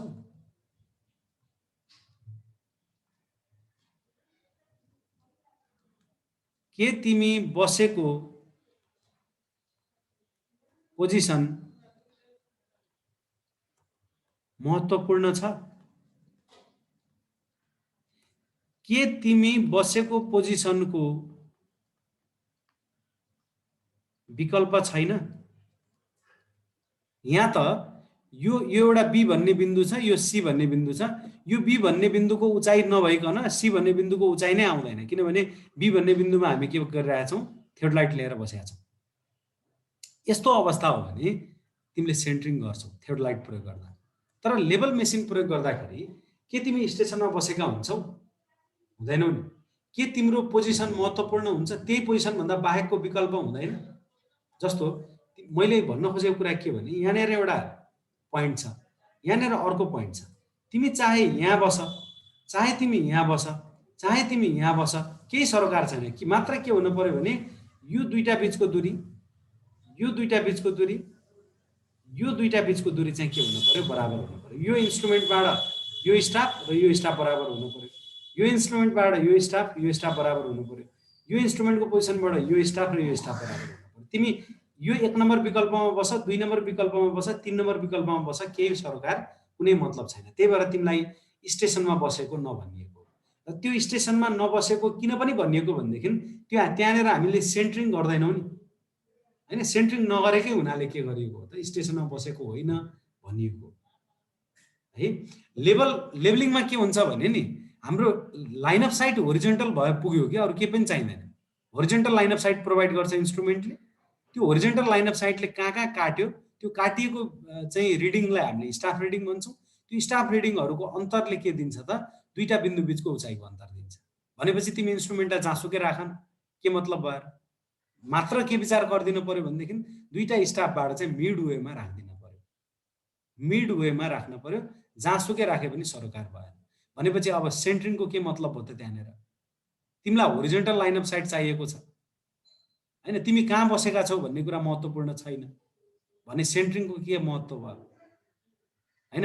र अर्को कुरा, लेभलिङ गर्ने बेलामा तिमीले पेग गाड्दै गएका थियौ, कहाँ मेसिन राख्ने त्यहाँ पेग गाडेका थियौ र सेन्ट्रिङ गर्नलाई हैन। लेभल मेसिनमा सेन्ट्रिङ गर्ने ठाउँ छ सेन्ट्रिङ गर्ने। अनि यो त बडा गम्भीर प्रश्न तिमीहरूले सोध्यौ। यसको मतलब तिमीले लेभल मेसिन चलाएकै छैनौ भन्ने मैले बुझेँ है। तर यो बुझ्नु चाहिँ जरुरी छ है। अहिले मैले भनेका कुरा चाहिँ बुझ्नु जरुरी छ। यो नबुझ्यौ भनेदेखि त, यो बुझेनौ भनेदेखि तिमीहरूले चाहिँ भनौँ न गाह्रो छ है, जागिर खानलाई गाह्रो छ।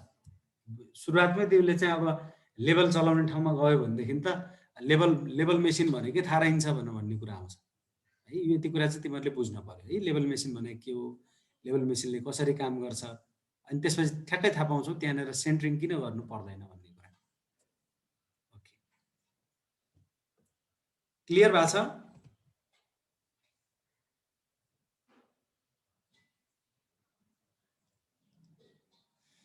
अब यसै गरी मैले थप केही कुरा गर्छु ब्याक साइड र फोर साइडमा है। त ब्याक साइड रिडिङ भनेको प्रत्येक सेटअपको, प्रत्येक इन्स्ट्रुमेन्ट सेटअपको पहिलो रिडिङ हो।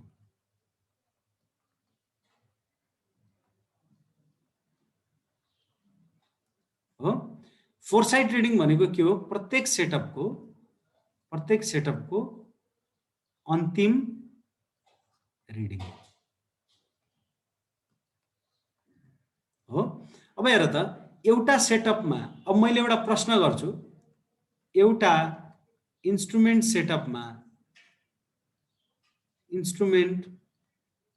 सेटअपमा कतिवटा रिडिङहरू हुन्छन्?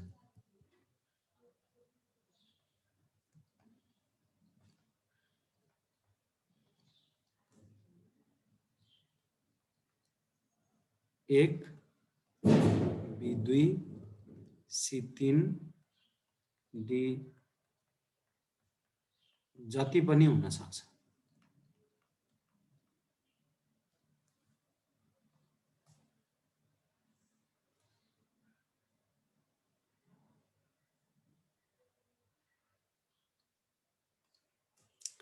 अब हामीले यहाँनिर हेर त, एउटा पहिलो रिडिङ भनेको ब्याक साइड रिडिङ हो, अन्तिम रिडिङ भनेको फोर साइड रिडिङ हो भन्दै गर्दा यो एउटै सेटअपमा, एउटै इन्स्ट्रुमेन्ट सेटअपमा अरू बिचमा पनि केही रिडिङहरू हुन्छन् होला हैन।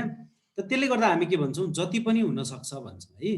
हो, यो जति पनि हुन सक्छ भन्ने प्रश्न मैले किन गरेँ भनेदेखि एउटा बिचमा रिडिङहरू हुन्छन् जसलाई हामी के भन्छौँ, इन्टरमिडिएट साइड रिडिङ भन्छौँ।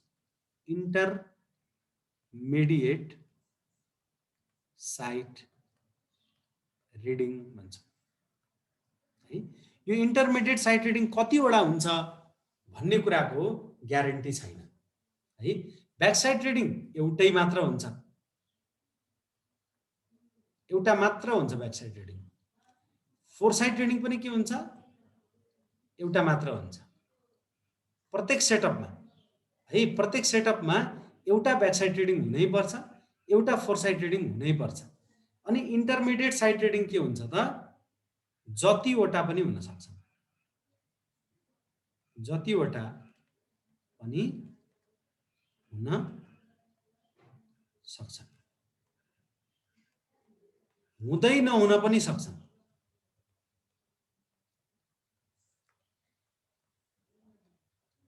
है। त इन्टरमिडिएट साइड रिडिङ जतिवटा पनि हुन सक्छ, हुँदै नहुन पनि सक्छ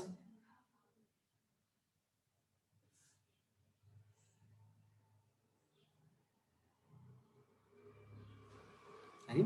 त यो भनेको के हो भने नि, जस्तो तिम्रो प्रोग्रेसनको डिरेक्सन यो हो है। यहाँनिर तिमीले ब्याक साइड रिडिङ लियौ हैन, अन्तिममा यहाँनिर फोर साइड रिडिङ लिएर तिमीले के गर्नु छ त, सेटअप चेन्ज गर्नु छ, यतापट्टि लिएर जानु छ। र यो फोर साइड रिडिङ लिनुभन्दा पहिला तिमीलाई मानिलियो यो बिन्दु यतातिरका यी बिन्दुहरूको पनि उचाइ पत्ता लगाउनु पर्ने छ भने के गर्छौ, पहिला ब्याक साइड रिडिङ लिन्छौ होला, त्यसपछि यो बिन्दुमा लिन्छौ होला, यो बिन्दुमा लिन्छौ होला, यो बिन्दुमा लिन्छौ होला, यो बिन्दुमा लिन्छौ होला रिडिङ हो, यहाँनिर स्टाफ राखेर हो, यहाँ विभिन्न ठाउँहरूमा स्टाफ राखेर रिडिङ लिन्छौ होला। अनि त्यसपछि बल्ल यहाँनिर अन्तिममा यो बिन्दुको रिडिङ लिन्छौ। त तिमीले एक नम्बरमा यो बिन्दुको रिडिङ लियो, दुई नम्बरमा यो बिन्दुको रिडिङ लियो, तीनमा यो लियो, चारमा यो लियो, पाँचमा यो लियो, छमा यो लियो हो। यो एक भनेको नन पोइन्टमा लियो, नन पोइन्टमा लियो। यो 2 3 4 5 6 यो सबै एकै थरीका रिडिङहरू हो है। किनभने यो 2 पनि अननोन पोइन्ट हो, 3 पनि अननोन पोइन्ट हो, 4 5 6 सबै अननोन पोइन्ट हो है। त्यसले गर्दा मेरो नजरमा यो रिडिङ, यो रिडिङ, यो रिडिङ, यो रिडिङ र यो रिडिङ केही पनि फरक छैन, यी सबै फोर साइड रिडिङहरू हुन्। तर हामीले फोर साइड रिडिङको परिभाषा के भन्यौँ त भन्दाखेरि, प्रत्येक सेटअपको अन्तिम रिडिङ भनेर भन्यौँ र एउटा मात्रै हुन्छ भनेर भन्यौँ हैन। त्यसले गर्दा हैन, र यो अननोन पोइन्टहरूको, अरू अननोन पोइन्टहरूको आरएल पत्ता लगाउनका लागि लिएका यी रिडिङहरूलाई चाहिँ हामीले के भन्यौँ त, इन्टरमिडिएट साइड रिडिङ भन्यौँ। त्यो कारणले गर्दा है, अघि हामीले फोर साइड रिडिङको परिभाषा दिँदै गर्दा अननोन पोइन्टको आरएल पत्ता लगाउनका लागि लिने रिडिङ भनेर भनेका थियौँ नि, हो त्यो योसँग पनि कमन छ। इन्टरमिडिएट साइड रिडिङ भनेको पनि हामी अननोन पोइन्टकै आरएल पत्ता लगाउनका लागि लिइरहेका छौँ। तर इन्टरमिडिएट साइड र फोर साइडमा फरक के छ त भनेर भन्दाखेरि, फोर साइड रिडिङ भनेको एउटा मात्रै हुन्छ, अन्तिम रिडिङ हो। इन्टरमिडिएट साइड भनेको चाहिँ फोर साइड भन्दा बाहेकको, अर्थात् त्यो लास्टमा लिएको भन्दा बाहेकको अरू बिन्दुहरूको रिडिङ हो, त्यति हो फरक। एकदम भेरी गुड, किरणले लेखा छ ब्याक साइड लिसकेपछि फोर साइड लिनुभन्दा पहिला लिइने जुन रिडिङहरू हुन्छन् ती रिडिङहरूलाई हामीले के भन्छौँ, इन्टरमिडिएट साइड रिडिङ भन्छौँ। भेरी गुड, त्यही नै है। तर एउटै सेटअपमा है, एउटै सेटअपमा भन्ने बुझ्नु पर्यो। फेरि तिमीले के बुझौला भने, यहाँबाट लेभलिङको काम सुरुवात भएको छ, यहाँसम्म काम सकियो, यहाँनिर ब्याक साइड लिन्छौँ हामी होइन, यहाँ विभिन्न सेटअपहरू भए, यो अन्तिम रिडिङ त फोर साइड हुँदै हो। अब यहाँ बिचमा लिएका रिडिङहरूलाई चाहिँ भनौँ न, यो ब्याक साइड हो, यो इन्टरमिडिएट भन्ने चाहिँ नहुने, त्यस्तो होइन। यो पनि फोर साइडै हो, यो पनि फोर साइडै हो, तर यो ब्याक साइड र फोर साइडको बिचमा यदि हामीले अरू रिडिङ लिन्छौँ भने ती चाहिँ के भन्छ, इन्टरमिडिएट साइड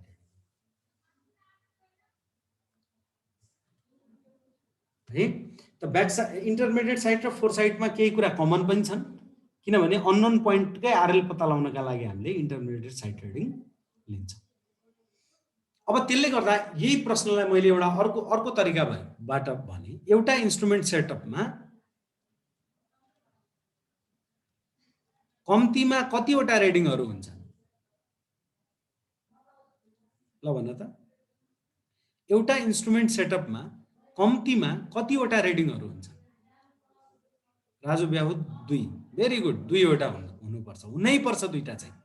प्रत्येक इन्स्ट्रुमेन्ट सेटअपमा कम्तीमा 2टा रिडिङ त हुनैपर्छ, किनभने इन्टरमिडिएट साइड रिडिङ 0 भयो भने पनि के हुन पर्यो, ब्याक साइड र फोर साइड त एउटा हुनै पर्यो नि।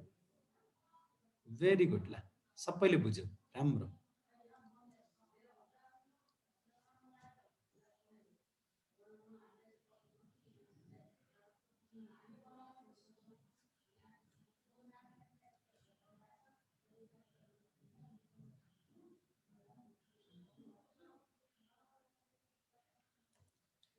अब अग्लो ठाउँमा स्टाफ रिडिङ अथवा होचो ठाउँमा स्टाफ रिडिङ कस्तो हुन्छ? अग्लो र होचो मध्ये अग्लोमा बढी हुन्छ कि होचोमा बढी हुन्छ, अथवा अग्लोमा कम हुन्छ कि होचोमा कम हुन्छ?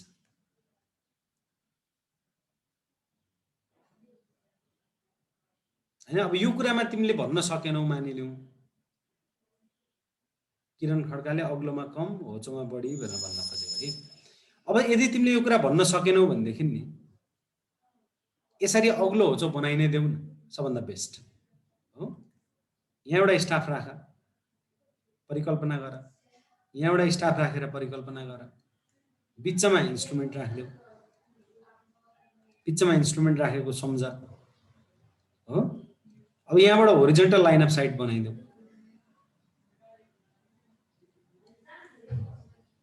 हो, यो होरिजेन्टल लाइन अफ साइट हो।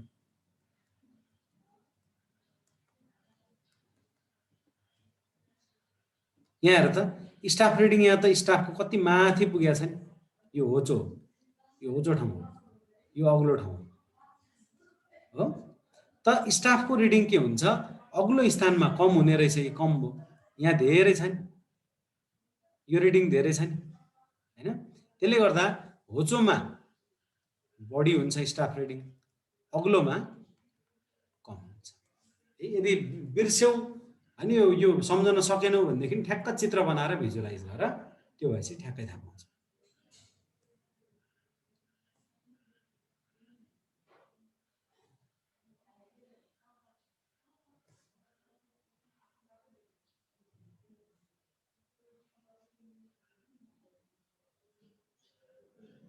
है, यदि कण्ठ गरेका छौ भने कण्ठ नगर है। यो अपोजिट हुन्छ भनेर चाहिँ कण्ठ गरिएको हो भने त्यो कण्ठ गरेर राख्नै पर्दैन, भिजुअलाइज गरे हुन्छ हैन। दिमाग मस्तिष्कमा चाहिँ मस्तिष्कलाई बढी जोर पनि दिनुहुन्न हैन।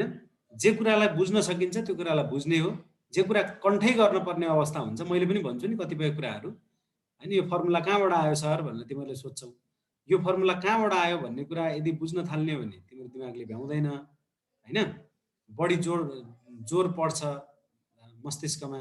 त्यति बेला यदि त्यो फर्मुलालाई कण्ठ गर्न सजिलो छ भने कण्ठ गर्ने, बुझ्न सजिलो छ भने बुझ्ने है, सकेसम्म चाहिँ बुझ्ने हो है। यो चाहिँ के हो त भन्दाखेरि अग्लोमा कम हुने रहेछ, होचोमा बढी हुने रहेछ, भिजुअलाइज गरेर हेर्दा हुन्छ है।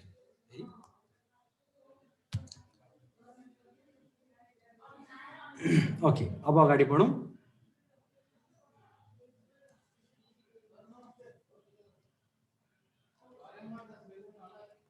Height of instrument.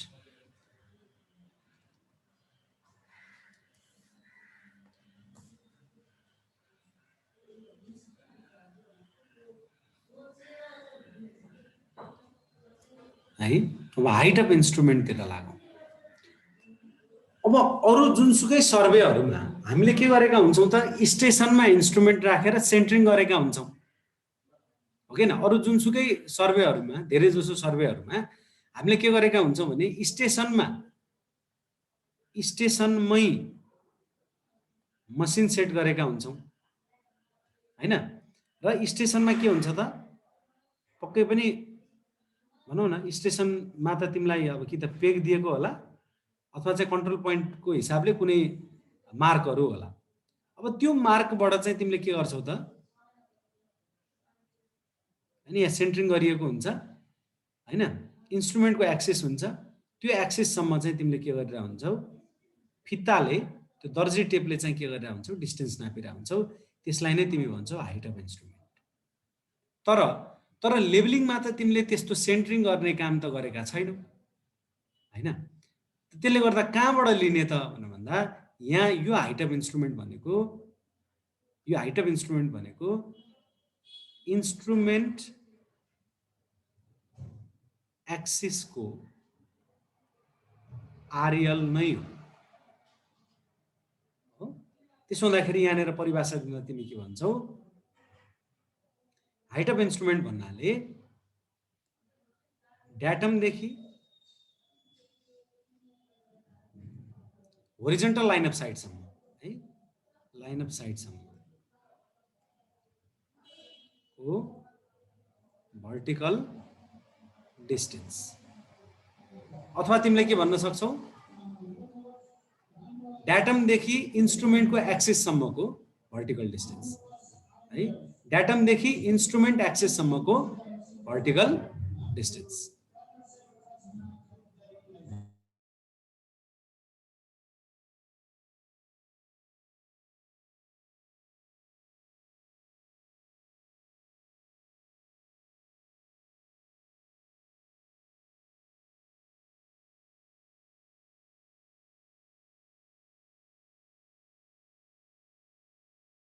ओके, यो बुझिया छ।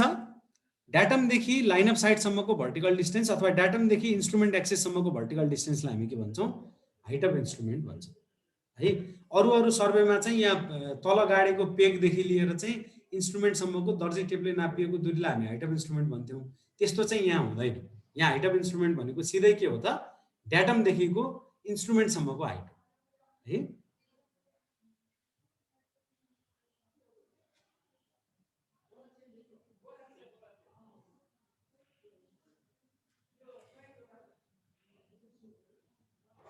यहाँ हेर त, मानिलिउँ यो बिन्दुको उचाइ हामीलाई थाहा छ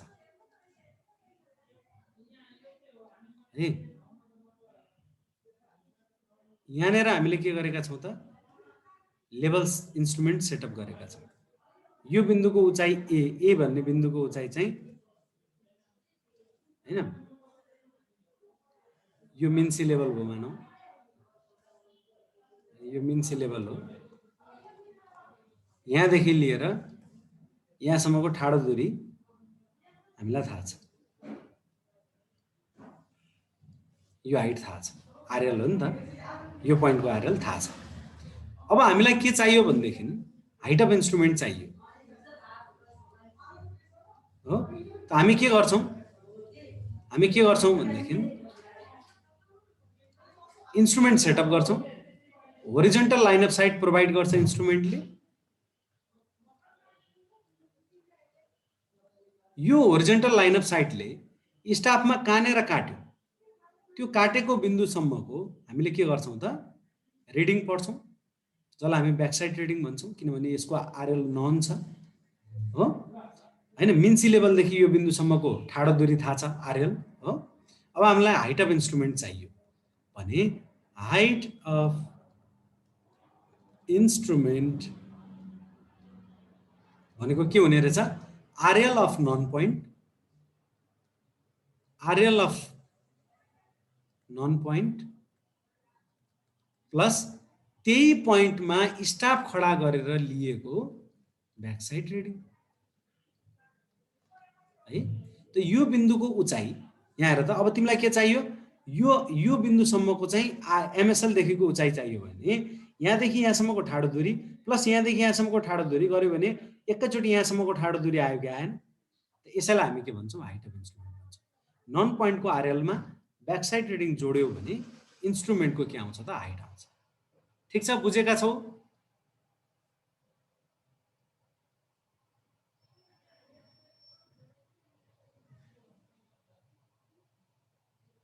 है। यसरी चाहिँ हामीले के गर्न सक्छौँ त, हाइट अफ इन्स्ट्रुमेन्ट निकाल्न सक्छौँ। यदि कुनै पोइन्टको आरएल थाहा छ हैन, र त्यही पोइन्टमा यदि तिमीले स्टाफ राखिरहेका छौ भने त्यो स्टाफको रिडिङ पढेर तिमीले चाहिँ हाइट अफ इन्स्ट्रुमेन्ट अथवा height of line of site पनि भन्न सकिन्छ, अथवा हाइट अफ कोलिमेसन पनि भन्न सकिन्छ हैन। Height of line of collimation, height of line of site अथवा हाइट अफ इन्स्ट्रुमेन्ट भनेको एउटै कुरा हो। त्यो कुरा तिमीले निकाल्न सक्छौ यही तरिकाबाट।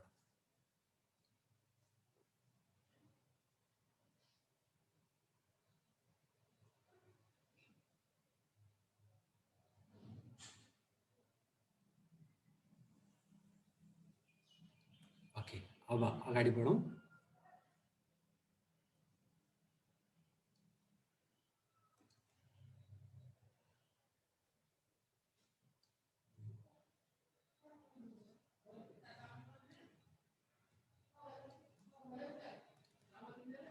यहाँनिर दुईवटा बिन्दुहरू छन्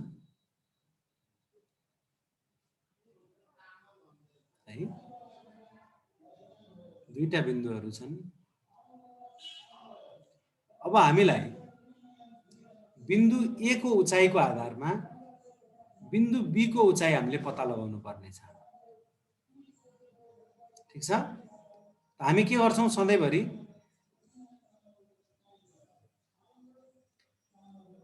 यसलाई हामी ब्याक साइड ट्रेडिङ भन्छौं, यसलाई हामी फोर साइड ट्रेडिङ भन्छौं हो। हेरे त बिन्दु बी को आरएल बराबर के हुन्छ, बिन्दु ए को RL plus back side minus four side हो। यहाँ त बिन्दु ए को आरएल में बैक साइड रिडिङ जोडेर हामी कहाँ पुग्यौं, यहाँ पुग्यौं। यसबाट यति रिडिङ घटाइदियो भने बिन्दु बी में पुग्यो कि पुगेन। बिन्दु बी को आरएल भनेको बिन्दु ए को आरएल में बैक साइड रिडिङ जोड्ने र फोर साइड रिडिङ घटाउने गरियो भने बिन्दु बी को आरएल आउँछ। अब हेर त बिन्दु ए को आरएल लाई मैले इक्वेसन को यो पार्ट में लिएर गइदिए भने के हुन्छ, बिन्दु बी को आरएल माइनस बिन्दु ए को आरएल बराबर back side minus four side हुने रहेछ। हेर त बिन्दु ए र बी में बैक साइड ए में लिइराछौ, फोर साइड बी में लिइराछौ भन्नुको अर्थ के हो भने बी भनेको लास्ट आरएल हो, ए भनेको फर्स्ट आरएल हो। त यसलाई मैले के भन्न सके त भन्दाखेरि last RL minus first RL बराबर के रहेछ त back side minus four side रहेछ। यो last RL minus first RL भनेकै हाइट डिफरेन्स हो नि। मैले तिमीहरूलाई म्याथमेटिक्स पढाउने बेलामा पनि भनेको थिएँ नि हैन, डेल्टा एच भनेकै last RL minus first RL हो। डेल्टा ई भनेकै के last string minus first string. तिमी कताबाट कता जाँदैछ, डेल्टा नर्दिङ भनेकै लास्ट नर्दिङ माइनस फर्स्ट नर्दिङ हो।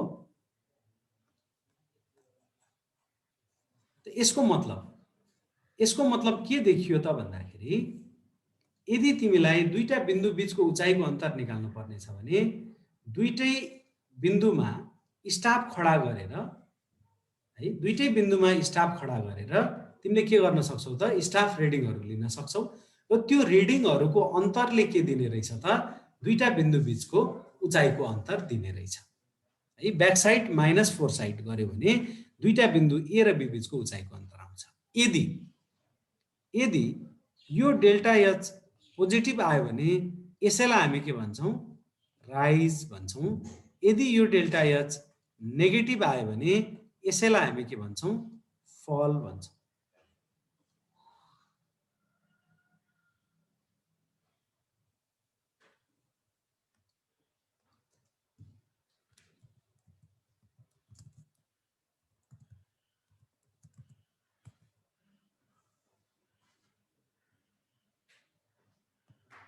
है ल हेरौं त, यदि उचाइको अन्तर सकारात्मक आयो भने त्यसलाई हामी राइज भन्छौं। हैन, राइज भनेको के त उकालो भन्ने बुझ्न पर्यो। फल भनेको ओरालो है। त उकालो हुँदाखेरि के हुन पर्यो, डेल्टा एच पोजिटिभ हुन पर्यो। अर्थात त्यति बेला कुन बेला चाहिँ यो डेल्टा एच पोजिटिभ हुन्छ त जब ब्याक साइड ठुलो हुन्छ। यो ठुलो भयो भने ठुलोबाट सानो घटाउँदा डेल्टा एच पोजिटिभ हुन्छ। यो पोजिटिभ आउने केस कुन हो त, when back side reading is greater than four side reading, त्यति बेला के हुन्छ, राइज हुन्छ। र यो नेगेटिभ आउने भनेकै ब्याक साइड सानो भएर आउने हो। जब backsight reading foresight reading भन्दा सानो हुन्छ त्यति बेला के हुन्छ त उचाइको अन्तर नेगेटिभ आउँछ। त्यति बेला हामी ओरालोतिर गइराखेका हुन्छौं। ब्याक साइड सानो भन्ने बित्तिकै अग्लो ठाउँमा ब्याक साइड हुने भयो हैन, अग्लो ठाउँमा रिडिङ कम आउने भयो हैन, होचो ठाउँमा फोरसाइट हुने भयो, होचो ठाउँमा रिडिङ बढी आउने भयो हैन। त्यसर्थ ब्याकसाइड माइनस फोरसाइट भन्ने बित्तिकै अग्लोबाट होचोतिर गएको भनेको ओह्रालो हैन। त जब तिमी उकालोतिर गइरहेको हुन्छौ त्यति बेला ब्याकसाइड रिडिङ तिम्रो के हुन्छ, होचो ठाउँमा हुन्छ, फोरसाइट रिडिङ तिम्रो अग्लो ठाउँमा हुन्छ। होचो ठाउँमा हुने बित्तिकै ब्याकसाइड रिडिङ धेरै हुने भयो, फोरसाइट रिडिङ योभन्दा सानो हुने भयो। त्यसले गर्दा ब्याकसाइड माइनस फोरसाइट गर्दाखेरि तिमी कतातिर गइरहेको हुन्छौ, पोजिटिभ भन्नुको मतलब उकालोतिर गइरहेको हुन्छ। यो कुरा बुझ्दैछौ?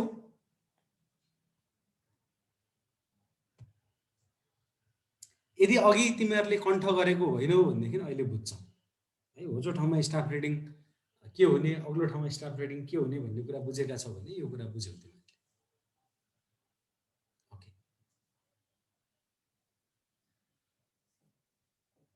अब यो राइज र फलको परिभाषा भयो। राइज भनेको के हो, फल भनेको के हो भन्ने कुरा बुझिहाल्यौ।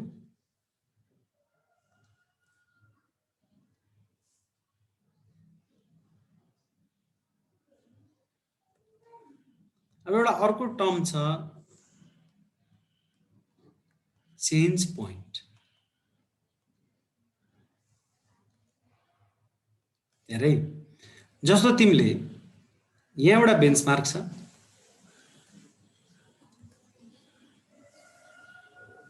जसको आरएल तिमीलाई थाहा छ। यहाँ ब्याकसाइड रिडिङ लिन्छौ, यो एउटा पोइन्टको आरएल तिमीले पत्ता लगाउनु छ जहाँ तिमी फोरसाइट रिडिङ लिन्छौ हो।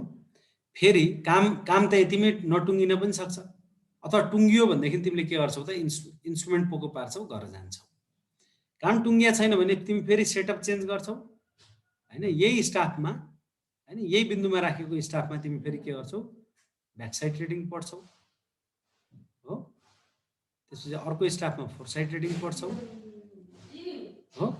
काम टुङ्गिएको हो भने तिमी इन्स्ट्रुमेन्ट प्याक गरेर घर जान्छौ, होइन भने फेरि तिमी सेटअप चेन्ज गर्छौ हो।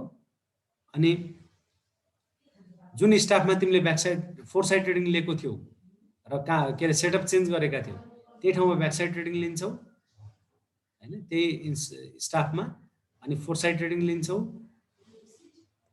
हैन। एवं रीतले चाहिँ काम अगाडि बढाउँदै लिएर जान्छ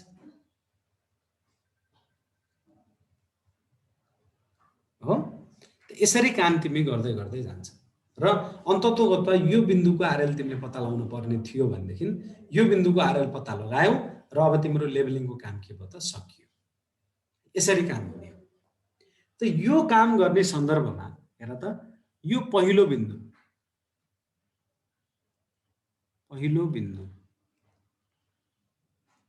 यो अन्तिम बिन्दु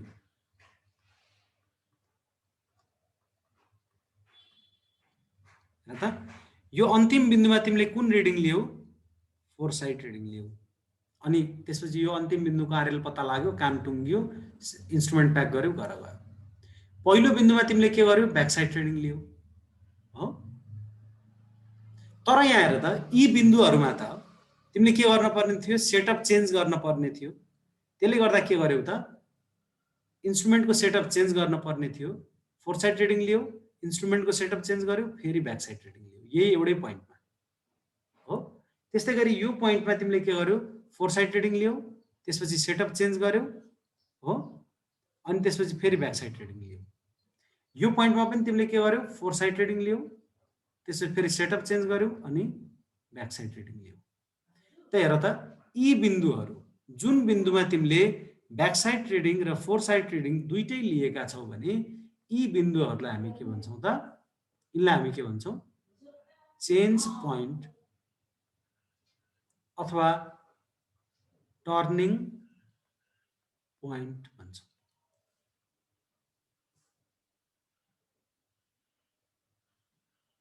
है। चेन्ज पोइन्ट अथवा टर्निङ पोइन्ट भन्छ।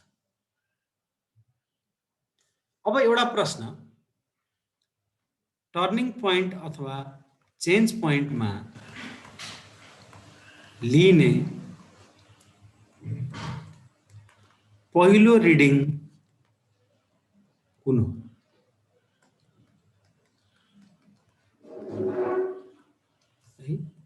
Option A backsight reading, option B intermediate sight reading, option C foresight reading, D जुन पनि हुन सक्छ।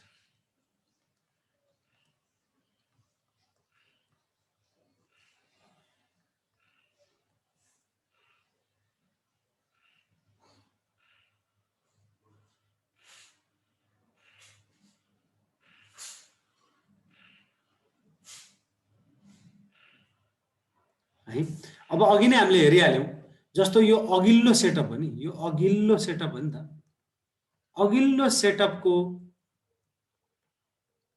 अन्तिम रिडिङ यो फोर साइड ट्रेडिङ हो है। यो सेटअपको पहिलो रिडिङ ब्याक साइड हो, अन्तिम रिडिङ फोर साइड हो, जुन हामी चेन्ज पोइन्ट अथवा टर्निङ पोइन्टमा लिइराखेका छौँ हो। त्यसपछि हामीले के गर्छौँ, सेटअप चेन्ज गर्छौँ, अनि फेरि यही चेन्ज पोइन्ट अथवा टर्निङ पोइन्टमा हामी ब्याक साइड ट्रेडिङ लिइराखेका छौँ। यो सेकेन्ड सेटअपको फर्स्ट ट्रेडिङ हैन। यो के हो त, सेकेन्ड सेटअपको फर्स्ट ट्रेडिङ के हो त, यो त फर्स्ट सेटअपको लास्ट ट्रेडिङ र सेकेन्ड सेटअपको फर्स्ट ट्रेडिङ मध्ये कुन चाहिँ पहिला आयो त? पहिला त यो आयो, त्यसपछि सेटअप चेन्ज गर्यो, त्यसपछि बल्ल यो पढ्यो हो नि त। त्यसले गर्दा हामी के भन्छौँ, फोर साइड ट्रेडिङ चाहिँ के हो त, टर्निङ पोइन्ट अथवा चेन्ज पोइन्टमा लिइने पहिलो रिडिङ हो। यो भन्दै गर्दा फेरि सेटअपको पहिलो रिडिङ के हो त, सेटअपको पहिलो रिडिङ के हो, ब्याक साइड ट्रेडिङ नै हो है। प्रत्येक इन्स्ट्रुमेन्ट सेटअपको पहिलो रिडिङ भनेको ब्याक साइड ट्रेडिङ हो।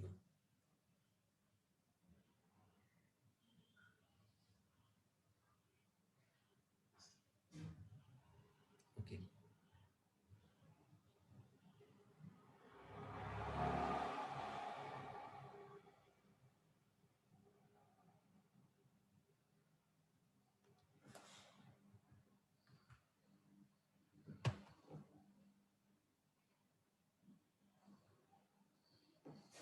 ओके, अब हामी अगाडि बढौँ।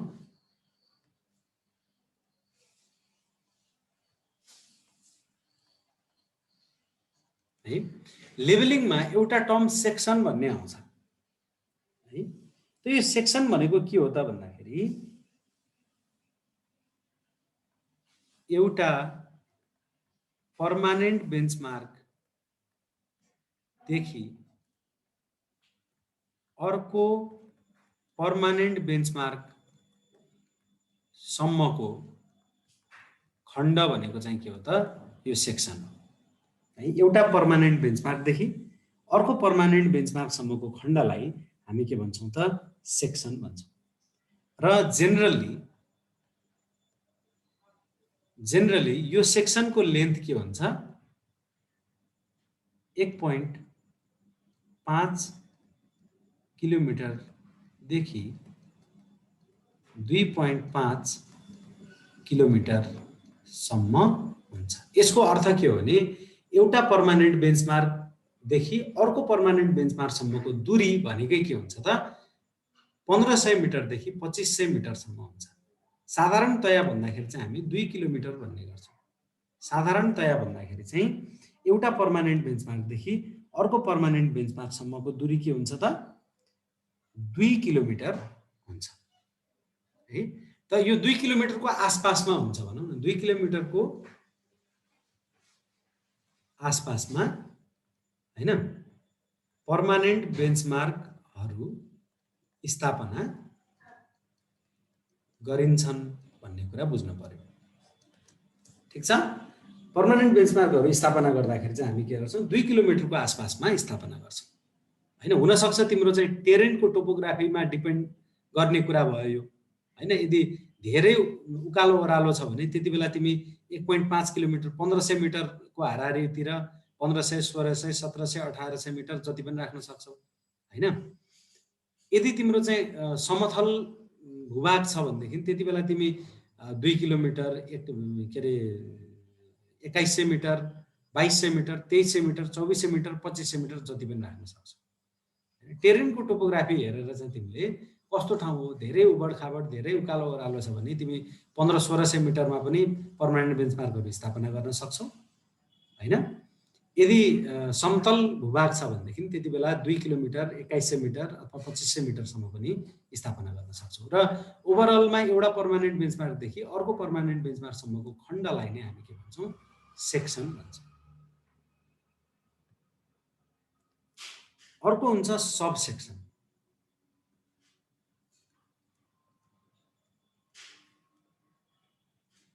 सब सेक्सन भनेको सेक्सनको पनि खण्ड के सेक्सनको पनि खण्डलाई चाहिँ हामी के भन्छौँ सब सेक्सन भन्छौँ है। यो सब सेक्सन भनेको चाहिँ के हो त भन्दाखेरि पर्मानेन्ट बेन्चमार्क देखि टेम्पोररी बेन्चमार्क अथवा टेम्पोररी बेन्चमार्क देखि टेम्पोररी बेन्चमार्क अथवा टेम्पोररी बेन्चमार्क देखि पर्मानेन्ट बेन्चमार्कको खण्डलाई हामी के भन्छौँ सब सेक्सन भन्छौँ है। र यसको दूरी चाहिँ के हुन्छ भने सामान्यतया हेर्दाखेरि चाहिँ स्थान हेरेर हुन्छ र हेर्दाखेरि चाहिँ सामान्यतया 300 मिटरदेखि 400 मिटरमा चाहिँ हामी टेम्पोररी बेन्चमार्कहरू स्थापना गर्छौँ। 300-400 मिटरको हाराहारीमा हामी के गर्छौँ त टेम्पोररी बेन्चमार्कहरू स्थापना गर्छौँ भन्ने कुराको अर्थ यसले दिन्छ हैन। र यो चाहिँ के हो त भन्दाखेरि 6 देखि 8 इन्स्ट्रुमेन्ट सेटअप पनि भनेर हामी चिन्छौँ। 6 देखि 8 इन्स्ट्रुमेन्ट सेटअपमा चाहिँ हामीले कम्प्लिट गर्ने जुन खण्ड हुन्छ त्यो खण्डलाई हामी के भन्छौँ सब सेक्सन भन्छौँ। अब यसलाई कसरी बुझ भन्देखि नि टेम्पोररी बेन्चमार्कहरू स्थापना गर्दा 300 देखि 400 मिटरको हाराहारीमा स्थापना गरिन्छ हैन। अब सँगसँगै यसले के अर्थ राख्ने हो भने टेम्पोररी बेन्चमार्कहरू स्थापना गर्दा 6 देखि 8 सेटअपमा कम्प्लिट हुने गरी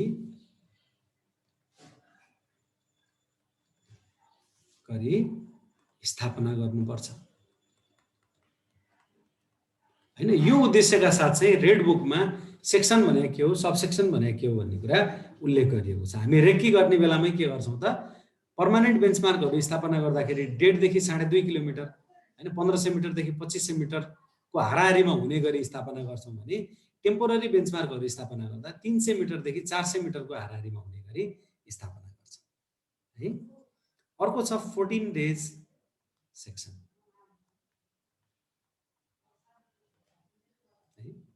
यो 14 डेज सेक्सन भनेको चाहिँ के हो भनेदेखि एक दिनमा 8 वटा सब सेक्सन लेबलिङ गर्न सकिन्छ भन्ने परिकल्पनाका साथ हैन। एक दिनमा 8 वटा सब सेक्सन एकहोरो मात्रै है। फेरि एकहोरो भन्ने बुझ्न पर्यो। फेरि तिमीहरूले सब सेक्सनको लेबलिङ गर्ने भन्नाले यहाँबाट यहाँ जाने अनि यहाँबाट फेरि यहाँ आइपुग्दालाई चाहिँ हैन यहाँदेखि यहाँ आइपुग्ला यहाँदेखि यता जाने र यहाँदेखि यता आउनेलाई 1 भन्न खोजे होइन, यसलाई मात्र 1 भन्न खोजेको र यो 2 यो 3 गर्दै गर्दै एकहोरो रूपमा चाहिँ यदि तिमी 8 वटा सब सेक्सन चाहिँ के गर्न सक्छौ त एक दिनमा कम्प्लिट गर्न सकिन्छ भन्ने परिकल्पनाका साथ चाहिँ 14 दिनमा हैन 14 दिनमा कतिवटा भनेको त 14 × 8 सब सेक्सन कति भनेको 112। त 112 सब सेक्सनलाई चाहिँ हामीले के भनेको त 14 डेज सेक्सन भन्न खोजेको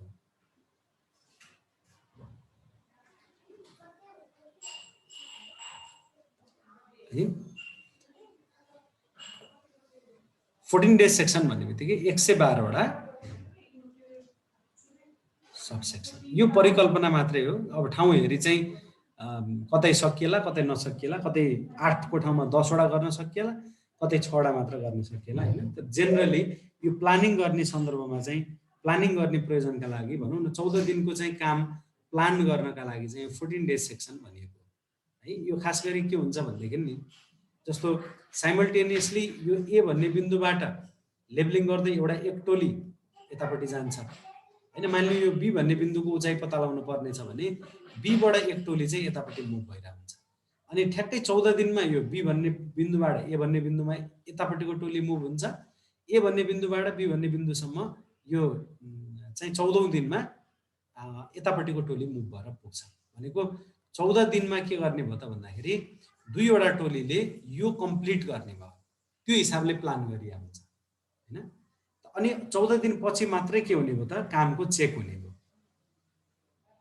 है। कामको चेक चाहिँ 14 दिन पछि मात्रै हुने भयो, किनभने पहिलो दिनको कामको चेक त 14औं दिनमा मात्रै यसले कम्प्लिट गर्ने भयो नि त। यसको पहिलो दिनको पहिलो सबसेक्सन भनेको त यसको 14औं दिनको अन्तिम सबसेक्सन हुन्छ हैन। त्यसले गर्दाखेरि चाहिँ हैन यो दोहोरो काम गरिन्छ नि त चेक गर्नको लागि, इन्डिपेन्डेन्ट चेक गर्नको लागि हैन। यसले यो टोली यो फरवर्ड मुभ हुने टोलीको उद्देश्य भनेको बेन्चमार्क स्थापना गर्नु रहन्छ भने ब्याकवर्ड मुभ गर्ने टोलीको उद्देश्य भनेको यो फरवर्ड मुभ गर्ने टोलीले गरेको कामको चेक गर्नु रहन्छ है। त यो प्लानका लागि चाहिँ हामीले 14 डे सेक्सन भन्ने कुरा के हो भन्ने बुझ्नु जरुरी छ।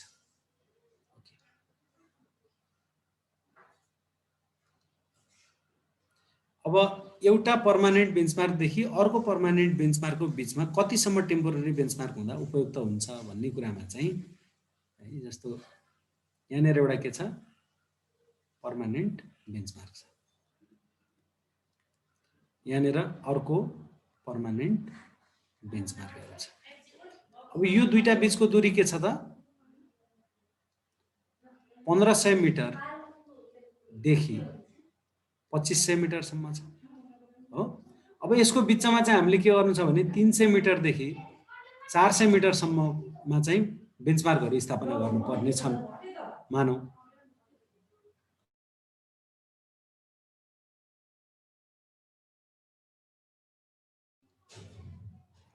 है त यहाँबाट मानिलिउँ 1500 मिटरमा चाहिँ हामीले दुईटा पिबिएमहरू राख्दैछौँ। त्यो हिसाबले ती 300 मिटरमा चाहिँ हामीले के गर्छौँ त टेम्पोररी बेन्चमार्क स्थापना गरौँला। यो पहिलो टिबिएम भयो 300 मिटरमा हो। यो अर्को टिबिएम हो 300 मिटरमा 3 3 6 3 9 3 12 3 15 भनेपछि कतिवटा भयो 1 2 3 4 वटा भयो। 2500 मिटर छ 400 मिटरको अन्तरालमा राखिएर कति हुन्छ नि हिसाब गर हैन। त 4 वटादेखि कतिवटासम्म हुन सक्छन् भन्ने कुरा तिमीले निकाल्न सक्छौ है। दुईटा पर्मानेन्ट बेन्चमार्कको बिचमा कतिवटा टेम्पोररी बेन्चमार्क हुन्छन् भन्ने कुरा चाहिँ हैन, कतिवटा हुन्छन् भन्ने कुरा हामीले यही हिसाबले निकाल्न सक्छौँ।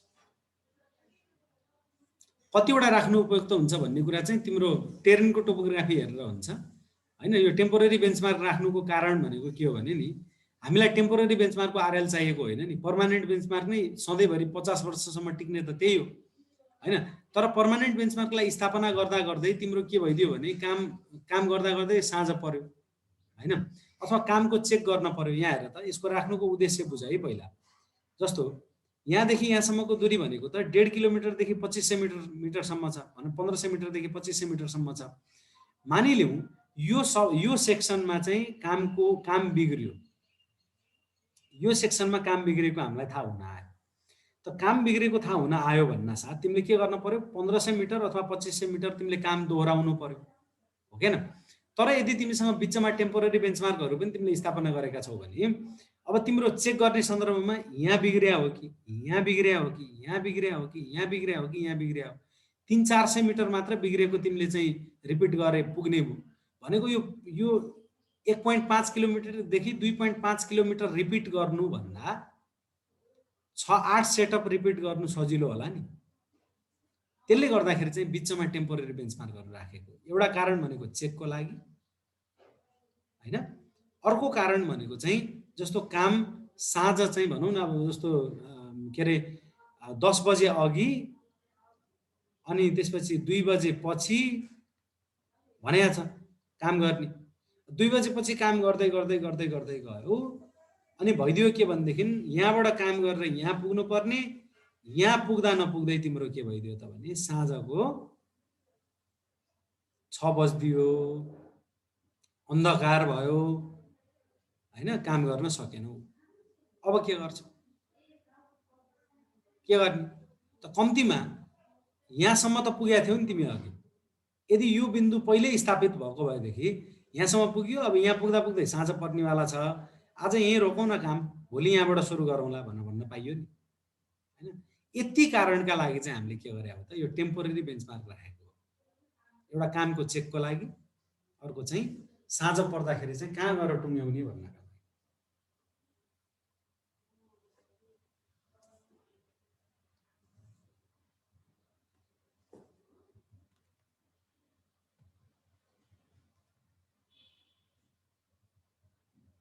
है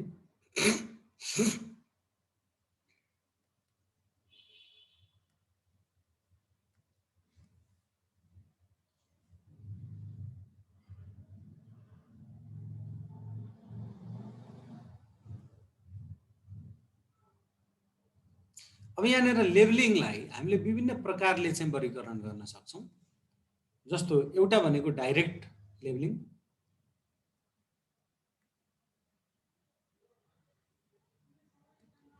अर्को भनेको चाहिँ इनडाइरेक्ट लेबलिङ।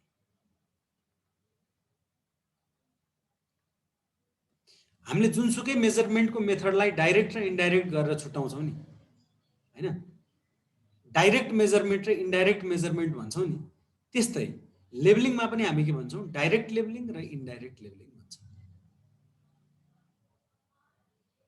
रोडको राइट अफ वे भन्दा कति टाढा राख्ने, यो कुरा यो आउँछ है, यो आउन बाँकी नै छ, हामी यसमा आउँछौँ है। अहिले जे छ त्यो मात्र तिमीहरू अहिले जे बताउँदैछु त्यसमा ध्यान देऊ है। रोडको राइट अफ वेबाट कति टाढा राख्ने, पर्मानेन्ट बेन्चमार्कबाट मासतिर कति क्लियर हुने, वरिपरि कति क्लियर हुनुपर्ने, होइन, त्यो सबै कुराहरू आउँछ। अहिलेलाई चाहिँ यो मैले जे बुझाइरहेको छु त्यो बुझ्ने प्रयास गर।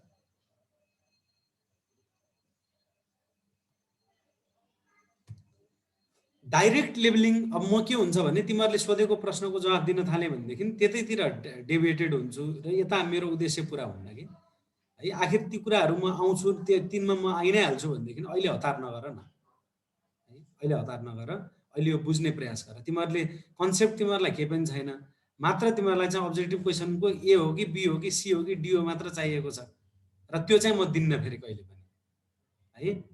यो सी हो कि डी हो आन्सर, त्यो दुईटा मध्ये चाहिँ कुन हो भन्नुहोस् न भनेर भन्छौ नि, त्यो आन्सर चाहिँ मबाट कहिले पनि एक्सपेक्ट नगर। मैले तिम्रो कन्सेप्ट क्लियर गरिदिन्छु होइन। अब आइन्दा तिमीहरूले कहिले पनि ट्युसन पढ्न नपरोस् होइन, त्यो उद्देश्यका साथ चाहिँ मैले पढाउँछु है। त्यसले गर्दाखेरि राम्रोसँग मैले भनेको कुरालाई सुनिदेऊ भने तिमी अर्को पटक पढिराख्नु पर्दैन।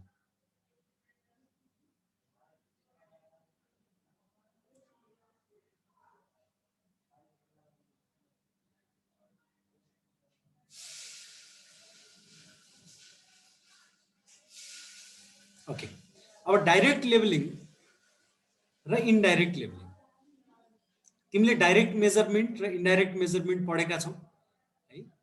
जे कुरा नाप्नु छ, जमिनमा गएर त्यही कुरा नाप्यो, जे कुरा तिमीलाई चाहिएको छ, जे चाहिएको छ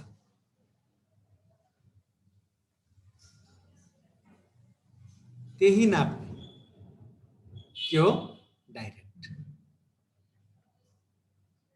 तिमीलाई दूरी चाहिएको छ, जाऊ दूरी नाप, डाइरेक्ट हो होइन। तिमीलाई दूरी चाहिएको छ, तिमी नाप्छौ गएर समय होइन। त्यो चाहिँ के अरे इलेक्ट्रोनिक डिस्टेन्स मेजरमेन्टबाट चाहिँ निस्किएको जुन इलेक्ट्रोम्याग्नेटिक रेडिएसन छ, त्यो इलेक्ट्रोम्याग्नेटिक रेडिएसन गएर रिफ्लेक्टरमा ठोक्किएर फेरि इलेक्ट्रोनिक डिस्टेन्स मेजरमेन्टमा आइपुग्दाखेरि कति समय लगायो, त्यो कुराको समय यदि तिमी चाहिँ मेजरमेन्ट गर्दैछौ भने त्यो समयको आधारमा फेरि पछि तिमी डिस्टेन्स मेजर गर्छौ भने त्यो के हो त? इन्डाइरेक्ट मेजरमेन्ट हो। डाइरेक्ट भनेको जे चाहिएको छ त्यही नाप्यो। इनडाइरेक्ट भनेको के हो त? चाहिएको अर्कै हो होइन, नापेको अर्कै हो, र हिसाब गरेर चाहिएको कुरा निकाल्ने, त्यसलाई हामी के भन्छौँ? इनडाइरेक्ट मेथड अफ मेजरमेन्ट भन्छौँ। डाइरेक्ट भनेको जे चाहिएको तिमीले त्यही नाप्छौ। जस्तो डाइरेक्ट लेभलिङलाई हामी के भन्छौँ? स्पिरिट लेभलिङ पनि भन्छौँ है। यो के हो त? स्पिरिट लेभलिङ हो।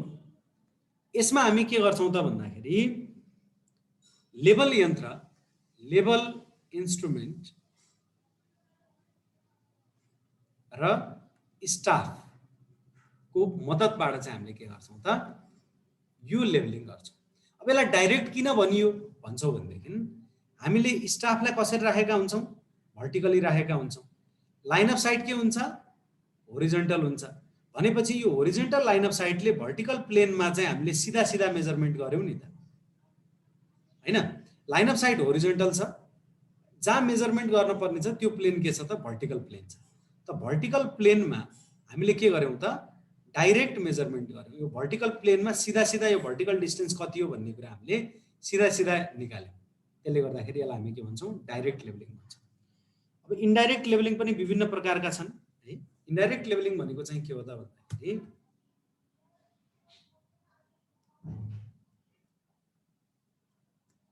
ट्रिगोनोमेट्रिक लेभलिङलाई तिमी इन्डाइरेक्ट लेभलिङ भन्न सक्छौ है। जस्तो हामीले हाइट एन्ड डिस्टेन्सको हिसाबहरू गर्यौँ नि, चाहिएको तिमीलाई एउटा कुरा छ तर तिमीले नाप्छौ अर्कै कुरा हैन। जस्तो तिमीलाई चाहिएको छ दुईटा बिन्दु बीचको उचाइको अन्तर, तिमी नाप्छौ होरिजन्टल डिस्टेन्स र के त? Vertical angle. अब भर्टिकल एंगल र होरिजन्टल डिस्टेन्सको आधारमा भर्टिकल डिस्टेन्स पत्ता लगाउँछौ। त त्यो भनेको तिमीले ट्रिगोनोमेट्रिक फर्मुला प्रयोग गर्छौ, साइन कस ट्यान हैन। त ट्रिगोनोमेट्रिक फर्मुला प्रयोग गरेर हिसाब गरेर तिमीले के गर्छौ? दुईटा बिन्दु बीचको उचाइको अन्तर पत्ता लगाउँछौ भने त्यो मेथडलाई हामी के भन्छौँ? इन्डाइरेक्ट लेभलिङ अन्तर्गत राख्छौँ र त्यसलाई नै के भनिन्छ? ट्रिगोनोमेट्रिक लेभलिङ भनिन्छ। त्यस्तै गरी अर्को छ ब्यारोमेट्रिक लेभलिङ है। यो भनेको के हो त भन्दाखेरि वायुमण्डलीय चाप है, वायुमण्डलीय चाप र उचाइको बीच केही सम्बन्ध छ भन्ने कुरा वैज्ञानिकहरूले पत्ता लगाए है। पत्ता कसरी लगाए त भन्दाखेरि यो वायुमण्डलीय चाप भन्ने कुरा चाहिँ के हुने रहेछ त भन्दाखेरि जति जति हामी उचाइ बढ्दै जान्छौँ त्यति त्यति वायुमण्डलीय चाप चाहिँ के हुँदै जान्छ त? कम हुँदै जान्छ है। जति जति हामी उचाइ हाइट गेन गर्छौँ त्यति त्यति वायुमण्डलीय चाप कम हुँदै जान्छ। त्यसो हुँदाखेरि उचाइ र वायुमण्डलीय चापको सम्बन्ध रहेछ। त्यो सम्बन्धका आधारमा है, त्यो सम्बन्धका आधारमा हामीले के गर्छौँ त भन्दाखेरि कुनै बिन्दुको हामीलाई उचाइ चाहिएको हुन्छ, त त्यो बिन्दुमा हामीले उचाइ ननापेर के नाप्छौँ? वायुमण्डलीय चाप नाप्छौँ है।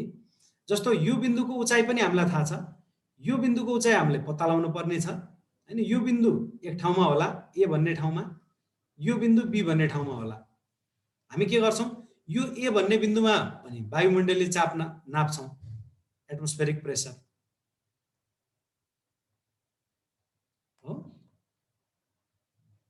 यहाँ पनि हामी एटमोस्फेरिक प्रेसर मेजर गर्छौँ। यो बिन्दुको उचाइ थाहा छ, यो बिन्दुको उचाइ थाहा छैन भनेपछि अब यो बिन्दुको उचाइ र यो दुईटै बिन्दुमा नापिएका एटमोस्फेरिक प्रेसरका आधारमा बिन्दु बी को उचाइ पत्ता लाग्छ र जुन तरिकालाई हामी के भन्छौँ? ब्यारोमेट्रिक लेभलिङ भन्छौँ। अब यो पनि इन्डाइरेक्ट भयो, किन भनेदेखि हामीलाई आवश्यक पर्ने थियो के? आवश्यक पर्ने थियो हामीलाई उचाइ, तर नाप्यौँ के त? नाप्यौँ वायुमण्डलीय चाप। यसर्थ के हुन्छ त भन्दाखेरि के अरे नाप्नु पर्ने उचाइ नापियो वायुमण्डलीय चाप, त्यसले गर्दाखेरि यो के भयो त? इन्डाइरेक्ट मेथड हो। त्यस्तै गरी अर्को हुन्छ हिप्सोमेट्री। यो हिप्सोमेट्री भनेको चाहिँ के हो भने पानीको बोइलिङ पोइन्ट हैन, पानीको उम्लने तापक्रमका आधारमा हैन उचाइ पत्ता लगाउने टेक्निक हो है। यसमा चाहिँ के हुन्छ भने पानीको उम्लने तापक्रम चाहिँ उचाइ बढेसँगै कम हुन्छ हैन। पानीको उम्लने तापक्रम उचाइ बढेसँगै कम हुन्छ भन्नुको अर्थ के हो भनेदेखि तिम्रो समुद्री सतहमा 100 डिग्री सेन्टिग्रेडमा उम्लने पानी सगरमाथाको टुप्पोमा यदि उमाल्न थाल्यो भने 96 डिग्री 97 डिग्रीमा उम्लेला भन्न खोजेको हैन। भनेको जति जति उचाइ बढ्दै जान्छ त्यति त्यति पानीको उम्लने तापक्रम कम हुँदै जान्छ। त पानीको उम्लने तापक्रम र उचाइ बीचको जुन सम्बन्ध छ त्यो सम्बन्धका आधारमा हामीले पानीको उम्लने तापक्रमको मापनबाट बिन्दुको उचाइ पत्ता लगाउँछौँ भने त्यो तरिकालाई हामी के भन्छौँ इन्डाइरेक्ट लेभलिङ अन्तर्गत राख्छौँ र नाम त्यसलाई के दियौँ त हिप्सोमेट्री भनेर दिएको छ। यसरी चाहिँ हामीले के भन्न सक्छौँ यी सबै इन्डाइरेक्ट मेथड अफ लेभलिङ भए, यी चाहिँ डाइरेक्ट लेभलिङ है। अघि जति पनि हामीले चित्र बनाएर चाहिँ स्टाफ राखेर अनि त्यसपछि लेभल मेसिन राखेर horizontal line of site provide गरेर जति हामीले चित्रहरू बनाएर व्याख्या गरिरहेका थियौँ ती सबै के हुन् त डाइरेक्ट लेभलिङ हुन् है। यसरी बुझौँ। अब डाइरेक्ट लेभलिङको पनि विभिन्न प्रकारहरू छन्, त्यो विषयमा चाहिँ हामी भोलि आउँला। अहिलेलाई मैले यति नै गरेँ।